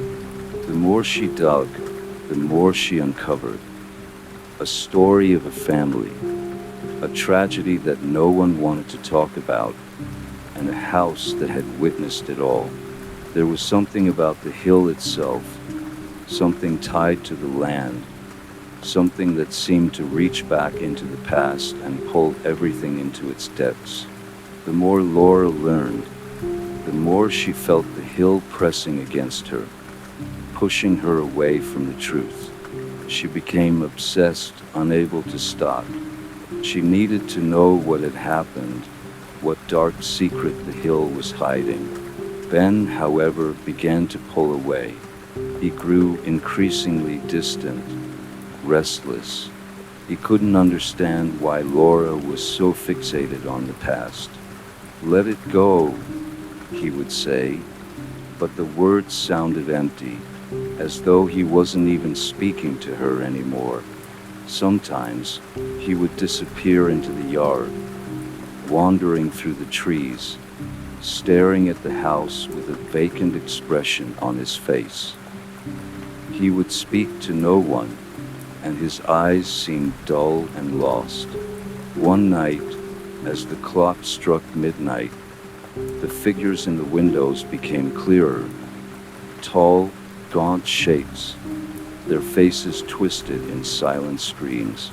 They appeared to be trapped in time, caught in a loop of agony that stretched back for years, begging to be freed. Laura tried to call out to them, but her voice was swallowed by the thick silence. The house seemed to hum with an energy that was not of this world. The next day, Ben disappeared. It was as though he had vanished without a trace. Laura searched the house, the yard, the entire hill, but there was no sign of him. There was no note, no explanation. It was as if he had simply stepped into the darkness and never returned. In the days that followed, the house grew colder, more hostile. The figures in the windows were no longer just shadows. They were real, or at least they felt real, their eyes following her every move. The whispers turned into loud, desperate voices, calling her name. They spoke of things she couldn't understand, of secrets that had been buried for too long. The house itself seemed to grow stronger, as though the hill was feeding off her fear, feeding off the secrets that had been locked away for so many years. Laura knew then what the hill wanted. It wasn't just the house, it was the land itself. The hill had a hunger, a need to keep its secrets buried, and it would do anything to protect them. The whispers, the figures, the disappearance of Ben, they were all part of it. Hazel Hill was alive, and it wasn't going to let her leave. And so, as the night drew in and the shadows gathered at the windows, Laura understood that she was the last one left to uncover the truth. But she also knew that the hill would never let her escape. She was already part of it now as much as the land itself. The house on Hazel Hill had claimed its final secret. Story number 24, The Twisted Garden. Dr. Emma Harper was a botanist, driven by her passion for rare and unusual plants. When she received the letter about the old estate on the outskirts of town, she couldn't resist. The property had been abandoned for years, but rumors of its overgrown garden, filled with strange and mysterious plants, had piqued her curiosity. She saw it as the perfect opportunity to make a breakthrough in her research. The estate was crumbling, its once grand structure now fading into the overgrown landscape. As Emma stepped out of her car, she felt an odd tension in the air, like something was waiting just beneath the surface. But her mind was set. The garden, untouched for so long, held the promise of discovery, and she had a job to do. The garden was wild, far from the neat rows of plants Emma was used to seeing. Vines crept up the crumbling stone walls, their leaves broad and dark, almost too glossy to be real. Strange flowers dotted the space, their colors far more vivid than anything Emma had ever seen. She took careful notes, marveling at the variety, and at how some of the flowers seemed to bloom only at her touch. It was as if the plants knew she was there, welcoming her into their strange, silent world. The more time Emma spent in the garden, the more she became attuned to the plants. They didn't just grow, they shifted, they twisted. She would turn to write something in her notebook, and when she looked back, the flowers had changed their positions. At first, she thought it was just her mind playing tricks, but it happened too often to ignore. The plants seemed to shift to follow her movements. It was subtle, just a petal here, a stem there, but Emma couldn't shake the feeling that they were watching her. One afternoon, as she was kneeling by a particularly odd-looking bush, she noticed something even more disturbing. The flower petals were arranged in a perfect spiral, but as she leaned closer to examine them, the pattern changed. It was subtle at first, like a faint breeze had shifted them, but when she blinked, the petals were twisted into a new shape. This time, they didn't look like flowers at all. They looked like eyes, cold, empty eyes, staring straight at her. Emma recoiled, her heart racing. Her hands shook as she pulled away from the plant, but it felt as if the air had grown heavier around her, as though the entire garden was holding its breath. She quickly backed away, her instincts telling her to leave. But when she turned to walk back to the house, she saw something that made her freeze in place. The flowers, the vines, they were all leaning toward her, not just swaying in the wind, no, they were moving. She could see it now, the slow, deliberate way the petals and leaves stretched toward her, as if reaching for her, hungry. She felt a chill run through her, and her mind raced. This wasn't normal. This wasn't just nature at work. The garden was alive. She spent the next few days trying to avoid the garden, but no matter how much she stayed indoors, she could still feel its pull. At night, she would lie awake, staring at the ceiling, hearing the faint rustle of leaves in the distance. Sometimes, she would hear a low hum, as if the plants were whispering to each other. And when she closed her eyes, she saw the patterns of the flowers, the way they twisted and writhed, just like they did when she was near them. Desperate for answers, Emma turned to the history of the estate. She found a collection of old journals in the attic, the pages yellowed and fragile. The entries were strange, almost nonsensical, filled with mentions of voices in the garden and things watching from the vines. One of the journals mentioned a botanist who had lived there years ago, someone who had studied the plants before Emma. The botanist had written about the same disturbing patterns in the garden. She had mentioned how the plants seemed to remember things, how they reacted to the presence of humans in ways that weren't natural. Emma shuddered as she read further. The final entry in the journal was chilling. They know what I've done. They want something from me. I fear I have taken too much. The words haunted her. She began to realize that the plants in the garden weren't just reacting to her. They were connected to her in some way, pulling on memories, pulling on things she couldn't explain. As she returned to the garden, she felt the oppressive weight of the air around her. The plants were no longer subtle in their movements. They were reaching out with purpose, their tendrils brushing against her skin like cold fingers. One evening, while she was in the garden, trying to take samples from a vine that seemed to pulse with an eerie energy, she saw something that made her stomach drop. Among the flowers, there was a new one, different from all the others. It wasn't just a flower, it was an image of Emma, her own face, formed from petals and vines, twisting as if alive. Her breath caught in her throat, and she stumbled back. The vines seemed to lunge forward, coiling around her legs, pulling her toward the plant. The flowers opened wide, and in that moment, Emma realized the horrible truth. The plants weren't just alive. They had been watching her, waiting for her. They were feeding off her presence, using her memories to twist their forms into something darker. And now they wanted more.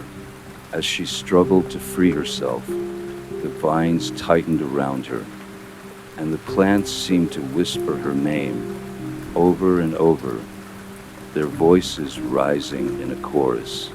Emma screamed for help, but she knew no one would hear her. The garden had already claimed her, just as it had claimed the others before her.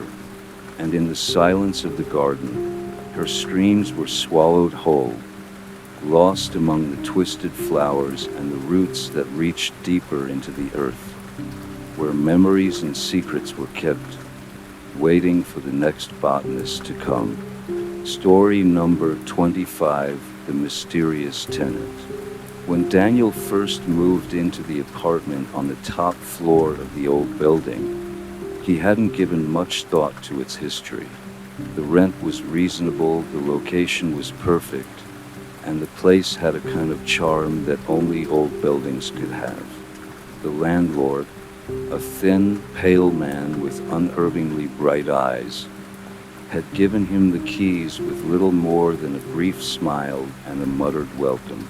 There had been a slight hesitation, a look that lingered too long, but Daniel shrugged it off. The building, while ancient, seemed mostly empty, just a few other tenants scattered across the floors, and he wasn't exactly in the mood to ask too many questions.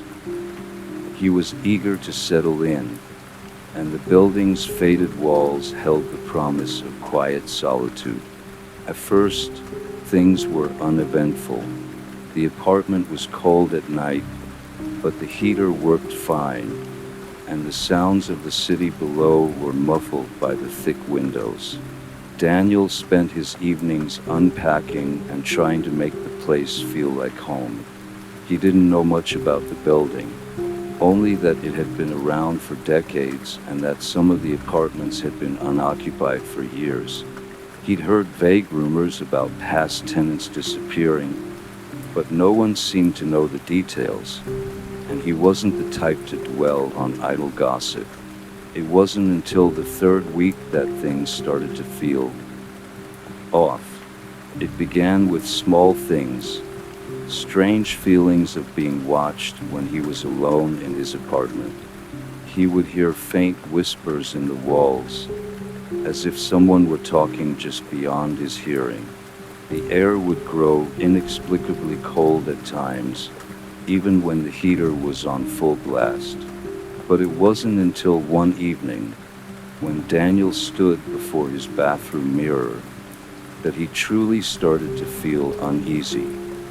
He had just finished brushing his teeth when he glanced up and saw something unsettling. His reflection didn't match his movements. He blinked, confused, and moved his hand to rub his face, but his reflection remained frozen for a moment before slowly mirroring him. He shook it off as exhaustion and nerves. Maybe the flickering light in the bathroom was playing tricks on him, but a cold shiver ran down his spine. The next morning, the feeling of being watched grew stronger. When he looked into his bedroom mirror as he prepared for the day, he noticed something written in the glass. It wasn't visible at first, but when he wiped a finger across it, the words slowly appeared. "Don't trust them." His heart skipped a beat. He stood there, staring at the message as his reflection slowly started to move again, a second behind his real actions. He wiped the mirror down again, but the words refused to disappear. Daniel was shaken. The strange occurrences grew worse. The whispers started again, but this time they were clearer, muttering incomprehensible phrases, almost like conversations held in a different language. The chill in the air became a constant presence, a coldness that lingered in the corners of his apartment. He couldn't shake the feeling that the walls were closing in around him. He began to investigate the building's history, but the more he dug, the more disturbing the stories became. There were rumors of tenants disappearing without a trace, and the landlord's peculiar, shifting smile seemed to be the only constant in each new account. The apartment's previous tenant, a young woman, had vanished without a word. She was the latest in a string of disappearances that stretched back decades. The building had been around for nearly a century, and in that time it had swallowed many lives. Every tenant had been consumed by its dark secret, trapped in a cycle of endless disappearances. Those who moved in would disappear without warning. Some would leave in the middle of the night, others simply never returned after a few days. The building fed on them, fed on their presence until they were gone, and the cycle would begin again. Daniel's own reflection had started to become more and more distorted. Every time he looked into the mirror, he saw himself in ways he didn't remember. His face would twist into expressions he hadn't made.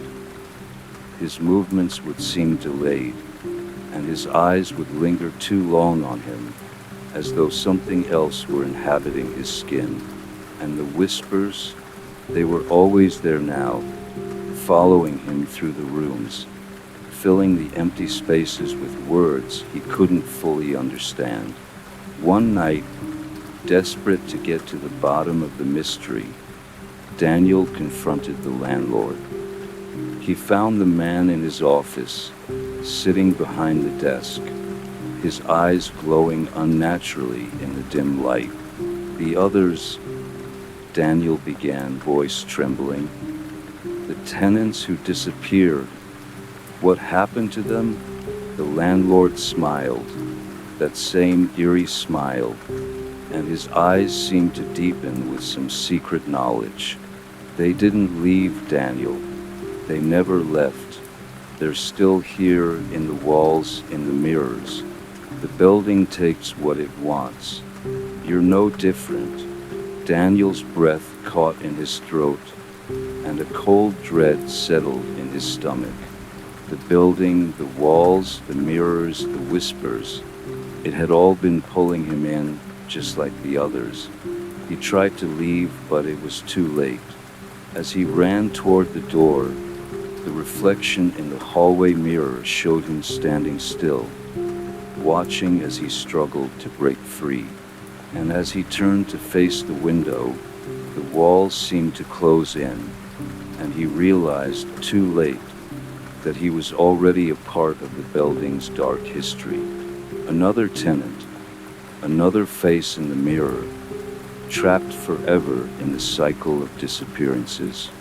Story number 26, The Room at the End of the Hall. Lena and John had always been fond of weekend getaways, and when they found the old Victorian mansion tucked away in the quiet countryside, they knew it would be the perfect place to escape the noise and stress of the city. The house was large, worn by time, but full of charm. The walls had a certain kind of creak, and the floors groaned underfoot as if the house itself were remembering things long forgotten. But there was something inviting about it, the kind of place that made you feel as though you had stepped into a different time. When they arrived, the mansion's owner, an elderly woman named Mrs. Ainsley, greeted them with a smile that seemed to linger a little too long. She led them to their room, an elegant suite overlooking the garden. But before they left, she pointed down the long hallway. "The room at the end of the hall is locked," she said, her voice soft, almost as if warning them. "We don't go in there, not anymore. Some things are better left alone." John chuckled, trying to lighten the mood. "Well, I'm sure it's just storage. Maybe we'll look in there next time." Mrs. Ainsley didn't respond, but her eyes darkened for a brief moment before she turned and left them to settle in. The first night passed quietly, the house settling around them like an old cat curling up in its favorite corner. But in the dead of night, Lena woke to a sound, a strange rhythmic thumping coming from the hallway. At first, she tried to ignore it, but it persisted, like the sound of something heavy being dragged across the floor. She glanced at John, still fast asleep beside her, and felt a chill rise up her spine. She listened harder. The sound was coming from the room at the end of the hall, faint but unmistakable, like someone or something was moving inside. "John," she whispered, shaking him awake. "Do you hear that?" John blinked groggily and nodded, rubbing his eyes. "It's probably just the house settling." You know these old places, but the noise didn't stop. In fact, it grew louder as the minutes passed, punctuated by the sound of something being scraped against the floor. There was a desperation in it now, a frantic movement that didn't sound natural. Lena couldn't shake the unease gnawing at her. "I'm going to check," she said, her voice barely above a whisper. John, still half asleep, muttered something incomprehensible, but didn't protest. Lena slipped out of bed and padded across the cold floor toward the door. As she reached the hallway, the noise suddenly ceased, leaving only an unsettling silence. She hesitated, the hairs on her neck standing on end. But then she continued down the hall toward the closed door. The door at the end of the hall was, just as Mrs. Ainsley had said, locked. But the key, sitting on a small wooden table by the door, was the same one she had used to unlock their room earlier that evening. Hesitantly, Lena took the key, her hands trembling as she slid it into the lock. Clicked open. The door swung inward with a groan, revealing a room that looked out of place. It wasn't part of the house they had stayed in. The walls were lined with dark, rich with paneling that smelled of dust and decay. The furniture was antiquated, old chairs, a large bed draped in faded floral fabric, and an antique vanity mirror. But what truly struck Lena was the air inside the room. It was cold, unnaturally cold, as though it had been untouched for years, or perhaps longer. She stepped inside, drawn by a compulsion she didn't understand. The room felt wrong, as though it existed outside of time. The floorboards creaked beneath her weight as she crossed to the far wall, where a large mirror hung. It was framed in tarnished gold, its glass cloudy, reflecting a dim, ghostly version of the room. But then something strange happened. As she looked into the mirror, she saw something that didn't belong. Shadows moving in the reflection, figures that weren't there in the room with her. They were dressed in old Victorian clothes, their faces blurry but their eyes staring straight at her. The figures were motionless, their presence suffocating, and in that moment, Lena felt the crushing weight of their gaze. She felt like an intruder, like they were waiting for her to leave, or worse, never leave. The air in the room grew colder, and Lena backed away from the mirror, her heart pounding in her chest. But as she moved, the reflection in the mirror didn't follow her. It remained still, frozen, as though it were a moment in time that had never moved. She turned to run, but as she reached for the door, she felt something tug at her, a force she couldn't see but could feel dragging her back toward the center of the room. Her feet faltered, and she spun to face the mirror once more. In the glass, the figures were closer now, their faces clearer, their mouths open in silent screams. Lena screamed in terror, but the sound was swallowed by the thick air of the room. She pulled at the door, but it wouldn't budge. She yanked harder, panic seizing her as she felt the presence in the room closing in around her.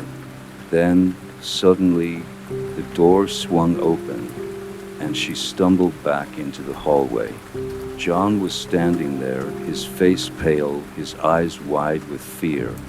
He had heard her scream, and now he was looking at her. But behind him, the door was ajar. The noise had returned, the dragging sound, louder than ever. "What's happening?" he whispered. Lena turned to look at the room, but the door was now shut tight. She glanced at the mirror in the hallway, and for a split second, she thought she saw herself standing inside the locked room, staring back at her. The figures in the mirror weren't gone.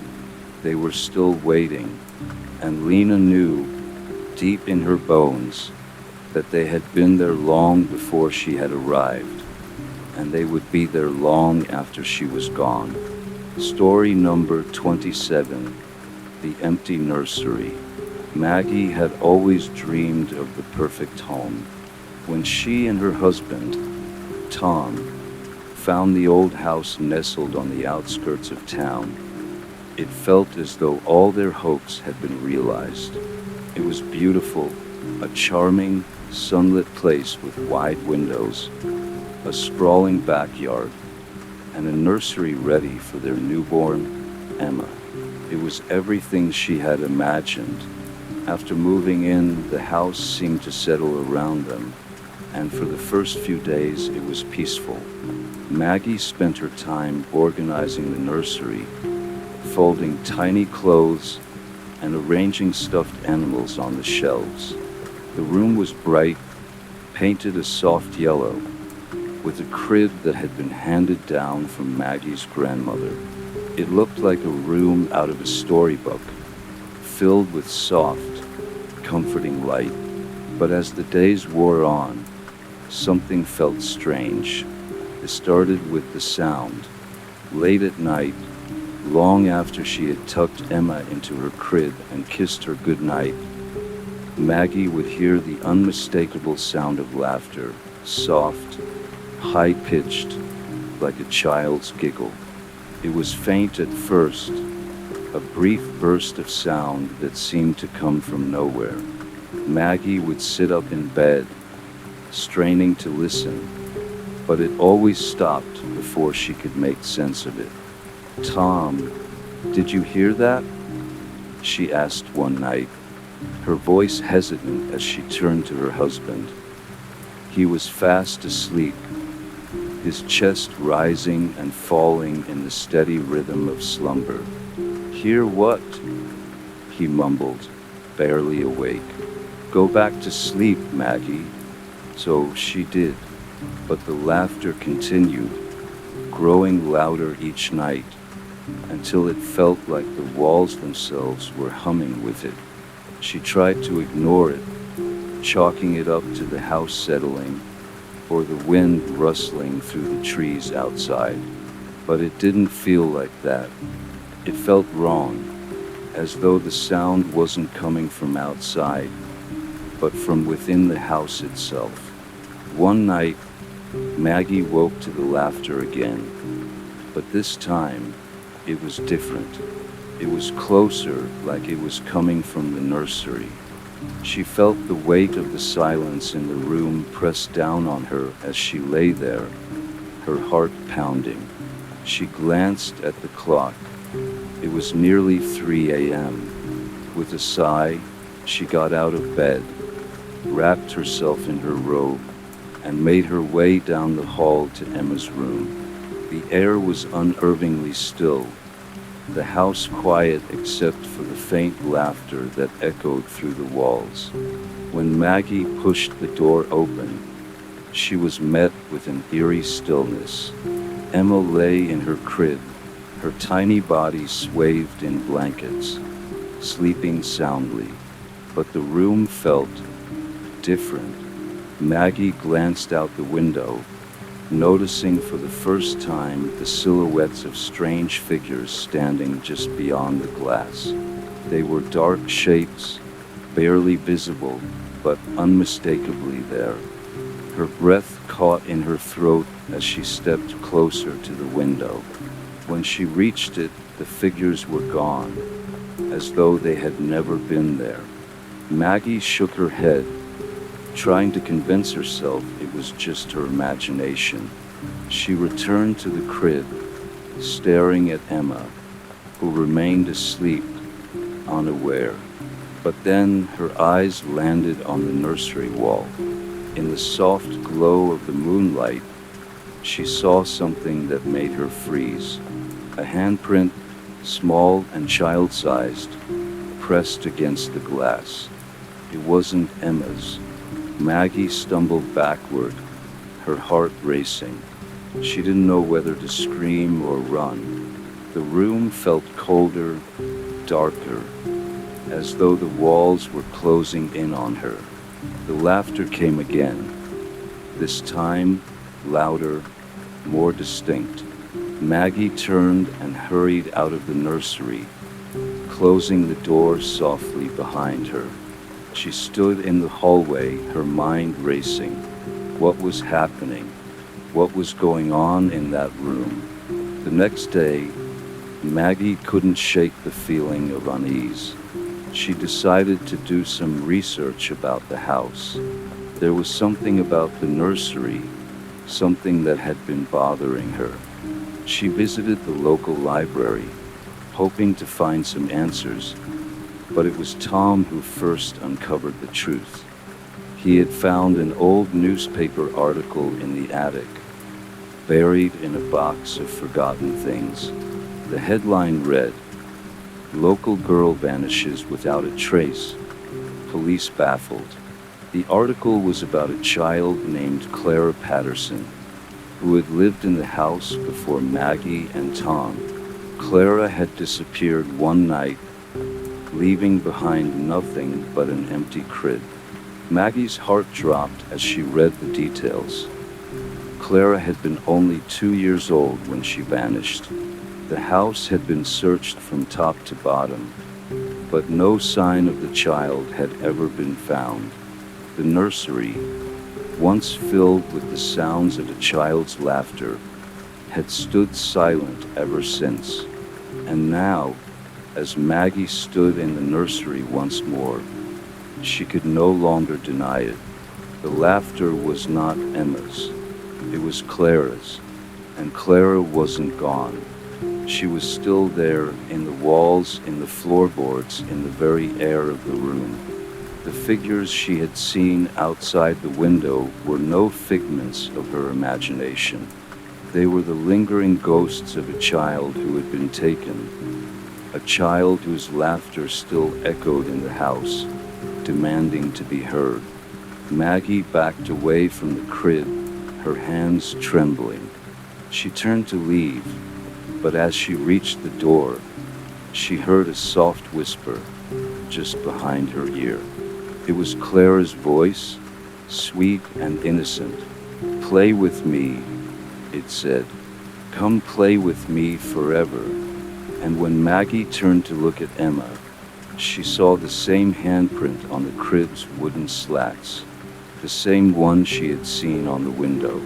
She knew then that the house had never been empty, and it never would be. Story number 28, The Portrait of the Unseen. When the Harrow family moved into their new home, they were filled with excitement. The house was old, with tall ceilings and wooden floors that creaked with every step. It had character, a history that made it feel both comforting and eerie. The previous owners had left behind many things, but one item stood out above all: an ornate portrait that hung in the living room. It was a beautiful painting, framed in dark wood with intricate carvings, depicting a woman with soft, almost otherworldly features. Her dark eyes were deep, yet vacant, as though they held secrets too heavy to share. She wore a long gown, her hands delicately folded in front of her, and her expression was serene, almost too serene for the unsettling stillness of her gaze. At first, they admired it. "It's a nice piece of art," Tom, the father, remarked, running his fingers along the edge of the frame. "Quite expensive looking." But then, something strange happened. The longer they stared at the woman in the portrait, the more they felt like she was staring back. Her eyes, dark and unblinking, seemed to shift slightly whenever they weren't looking directly at her. After a week, they decided to hang the painting on the wall in the living room, thinking it would add character to the space. It was perfect there, they all agreed, hanging above the fireplace. But from that moment on, things began to change. The first incident was small. One morning, Jane, the mother, walked into the living room and paused. There, in the reflection of the window, she could see the woman from the painting. But she wasn't just reflected in the glass. She was standing next to it, smiling as though she had come alive. At first, Jane told herself it was a trick of the light, or perhaps the reflection of the tree outside. But when she turned, there was no one standing beside her. That night, strange noises filled the house.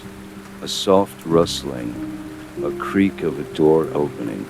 First, it was easy to ignore, but as the days went on, the sounds grew more frequent, and sometimes they even seemed to come from the direction of the painting, as if the woman in the portrait had started to stir. "Did you hear that?" Jane asked Tom one evening, as they sat together in the living room. The air felt thicker, as though the walls themselves were holding their breath. Tom nodded, though he said nothing. He too had felt it, a presence not from the house itself, but from the portrait, a presence that seemed to be growing. And then things escalated. One evening, the children, Lucy and Ben, were playing in the living room when Lucy ran to her mother, wide-eyed. "Mom, the lady in the painting is in the mirror." Jane's heart skipped a beat. She walked quickly to the living room, her pulse quickening. Sure enough, there, reflected in the glass, was the woman. But she wasn't standing still like she had been in the portrait. Now she was moving, her figure shifting in the reflection. Her lips seemed to curve into a slight smile, and her eyes, those unsettling eyes, followed Jane's every movement. "I don't like this, Mom," Lucy whispered, clutching Jane's sleeve. "She's looking at me." Jane turned to Tom, her face pale. "We need to get rid of that painting. It's not right." But Tom only frowned. "It's just a painting, Jane. There's no reason to be afraid." The next night, things grew worse. Jane and Tom woke to the sound of footsteps in the hallway. It was late, far past midnight, and the house was supposed to be silent. But the soft tap, tap, tap of shoes echoed down the corridor. They both rose from bed, sleepily at first, but the sound continued, insistent, unnerving. It was coming from the living room. Tom grabbed a flashlight, his face drawn tight in concern. He stepped out into the hallway, Jane following closely behind. As they reached the living room, they froze. The woman from the portrait was no longer in the frame. The painting, once so grand and imposing, was now just a hollow space on the wall. But it wasn't just an empty space. The figure of the woman stood in the middle of the room, her form faint and transparent, like smoke in the moonlight. She was no longer confined to the portrait. She was here, in their home, moving closer, her eyes fixed on them both. Her mouth was now a cruel, knowing smile, as if she were finally free. "Stay back," Tom shouted, but the woman didn't listen. She simply glided toward them, her footsteps silent but heavy in the air. As Jane backed away, she glanced at the mirror. There, reflected in the glass, was the woman once more, but now her reflection was no longer just a faint, eerie shadow. She was standing, grinning, as though laughing at them. Suddenly, a voice filled the room, low and sweet, but full of something dark. "You can't escape me," it whispered. "I have been waiting for so long." The room seemed to close in around them. The walls pulsed with an unnatural energy.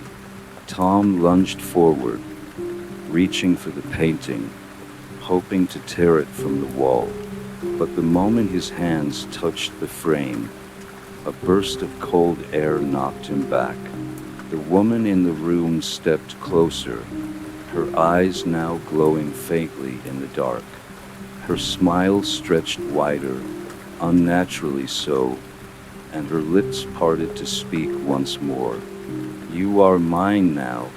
The family tried to leave. They gathered their things in a frenzy, racing through the house. But as they passed the living room, they saw it. The woman stood again in the frame, just as she had been when they first bought the house. Her eyes, now more vivid than ever, locked onto theirs. She wasn't just watching them, she was waiting, and when they looked away, for just a second, they could hear her again, faint but clear. "Stay with me, forever." The painting, once so innocent, had become more than just an image. It was a prison, and they had become its latest captives. The woman was free, and now her reach was endless. Story number 29, The Light in the Forest.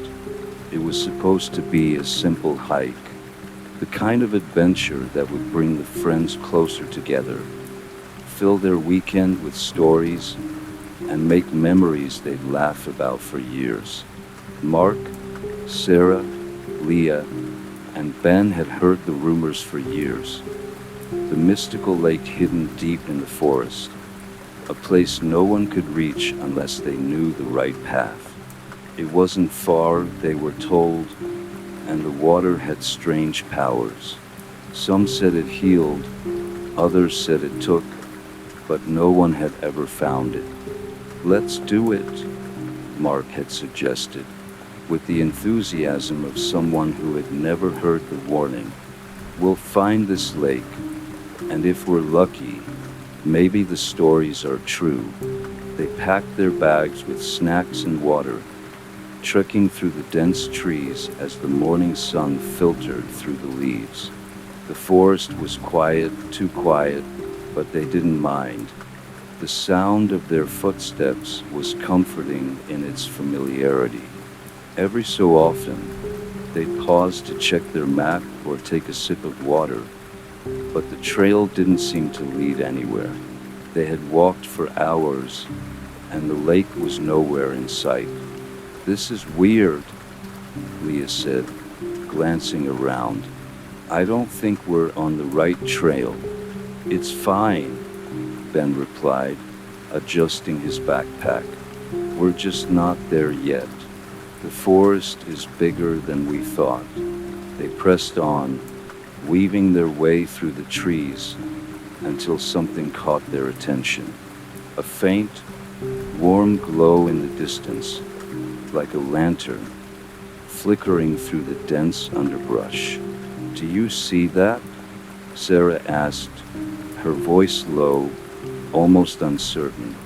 "Is someone out here?" "I don't know," Mark replied, narrowing his eyes. "But it's probably just some campers. Let's check it out." They moved toward the light, the air growing strangely still as they approached. The usual rustling of leaves and chirping of birds seemed to vanish, replaced by a quiet hum that vibrated in their bones. As they drew closer, the light grew brighter, a soft, inviting glow that illuminated a small clearing up ahead. In the center of the clearing stood an old cabin, its wooden walls weathered by time, its windows dark and empty. The light, a soft golden hue, seemed to come from inside the cabin, spilling out through the cracks in the door and the gaps in the window shutters. It beckoned them. "Should we go in?" Leah asked, her voice hesitant. "We've come this far," Mark said with a half-hearted grin. "It can't hurt to take a look." They approached the cabin slowly, the light feeling warm and strange against the cool shadows of the forest. The door creaked open as though expecting them, and they stepped inside. The air inside was thick with dust and the smell of wood, but there was something odd about it. Time felt strange in the cabin, as though it didn't move the same way it did outside. The shadows on the floor seemed to stretch longer than they should have, and the light itself felt like it was pulsing, ebbing and flowing like a heartbeat. "This is creepy," Sarah murmured, her voice tinged with uncertainty. The others didn't answer. They were drawn to the center of the room, where an old wooden chair sat in front of a small table. The chair was turned toward the window, and the light outside shone through, casting long, flickering shadows across the walls. The room seemed to pull at them, each corner darker and more oppressive than the last. As they stood there, taking in the strange stillness of the room, Mark noticed something out of the corner of his eye, a reflection in the window. It wasn't theirs. It was a faint image, someone standing in the doorway, their back to them. He spun around, his heart racing, but there was no one there. Only the empty room, the soft hum of the light, and the heavy silence that filled the space. "What's wrong?" Leah asked, looking up at him. "I thought I saw someone," Mark said, his voice uncertain. "That's weird," then replied, stepping toward the window. "Maybe it's just the light playing tricks." But the more they looked, the more they felt it, the sense that something was wrong. The light didn't seem right. The air didn't feel right. The world outside the cabin was still, the trees motionless, as if waiting for something. "We should leave," Sarah said quietly, her eyes darting to the door. "This place, it's not right." But as she turned to go, the door slammed shut with a loud bang, the echo ringing through the cabin. The light flickered once, twice, and then went out entirely, plunging them into complete darkness. Panic surged through them, but when they reached for the door, it was stuck. The handle wouldn't turn. The air grew colder, thicker, and as they pressed their hands against the door, they could feel it. Something watching them from the other side. "It's like we're trapped," Leah whispered, her voice trembling. And that's when they realized the light had been a lure. The forest had drawn them in, and now it wouldn't let them go. Time outside the cabin had stopped moving entirely. The trees, the path, the sky, they were all still. The forest was holding its breath. Suddenly, they heard it. The soft rustling of leaves, the sound of footsteps in the woods outside. But there was no one there. The footsteps grew closer until they were standing just behind them, on the other side of the cabin. "We shouldn't have come," Ben whispered, his voice cracking. But it was too late. The door opened by itself, the hinges squealing, and outside stood nothing but shadows, reaching toward them. The clearing, the cabin, the light, it was all part of the forest now, and the forest had them. When the friends didn't return, The people of the nearby village said nothing. The forest had taken them, just as it had taken so many others before them, and the light, glowing softly in the distance, would remain, waiting for the next group of fools to wander too close. The forest always waits, and it always remembers. Story number 30, The House on Hollow Hill. Lena had always dreamed of living alone in a peaceful, quiet place, somewhere far from the noise and chaos of the city. So, when she found the house on Hollow Hill, it seemed perfect. A secluded retreat, just a short drive from town. The rent was cheap, the landlord distant, and the house itself was charming in an old-fashioned way. It was exactly what she needed, or so she thought. The house sat at the top of a steep hill, surrounded by tall, dark trees that whispered in the wind. Its paint was chipped, and the windows were clouded with age. But there was something oddly comforting about it. It had a warm, inviting feel, like an old book waiting to be opened. Lena moved in with little hesitation, eager for the peace and solitude it promised. First, everything was quiet, the kind of silence that wraps itself around you like a blanket. She spent her days unpacking, organizing, and settling into the house, exploring its dusty corners and ancient creaking floorboards. It was exactly what she had hoped for. But as the days passed, a change began to creep in.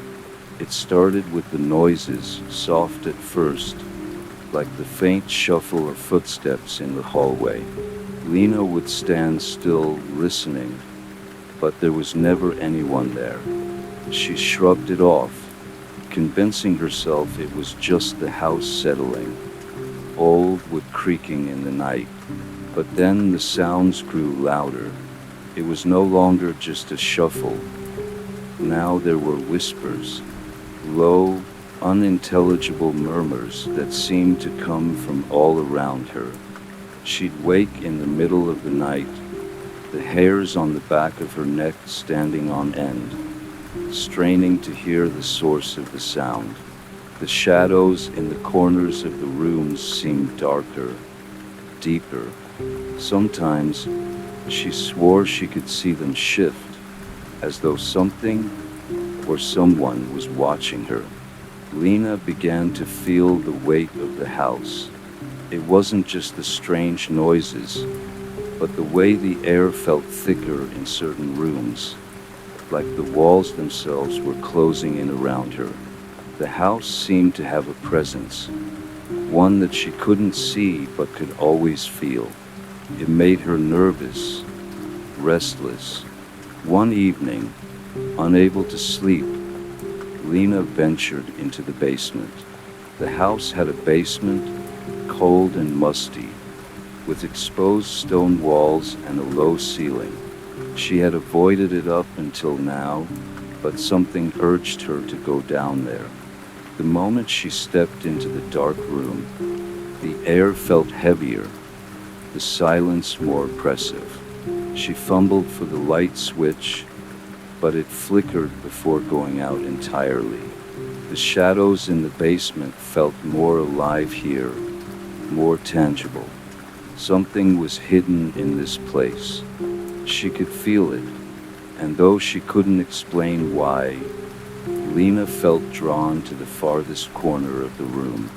When she stepped closer, her foot caught on something, sending a small, forgotten object tumbling to the floor. She bent down to pick it up, a small, weathered book. Its cover was old, but the paper inside was yellowed and brittle. Opening the book, Lena scanned the pages, but the words were written in a language she didn't understand. At the end of the book, however, there was a name that felt strangely familiar, Lena Holloway. The book dropped from her hands, her heart pounding in her chest. She didn't know why, but the name seemed to call to her. As the days passed, Lena became consumed by an overwhelming sense of dread. She couldn't shake the feeling that the house was alive, that it was waiting for something or someone. The whispers had become constant now, louder each night, and when she looked into the mirrors, she swore she could see fleeting shapes moving behind her, too quick to catch. Unable to ignore it any longer, Lena dug into the history of Hollow Hill. The town's library held only scraps of old newspapers, but one story stood out. A long-forgotten family, the Holloways, had lived in the house centuries ago. The house had been their estate, but one by one, the family members had disappeared. No one knew what had happened to them, but strange occurrences surrounded the house.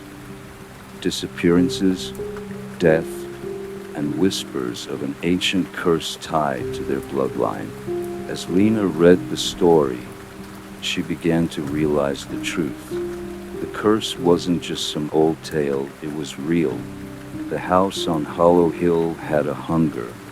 It fed on those who lived in it, drawing them in, consuming them slowly until they were nothing but whispers in the walls. And now the house had claimed her.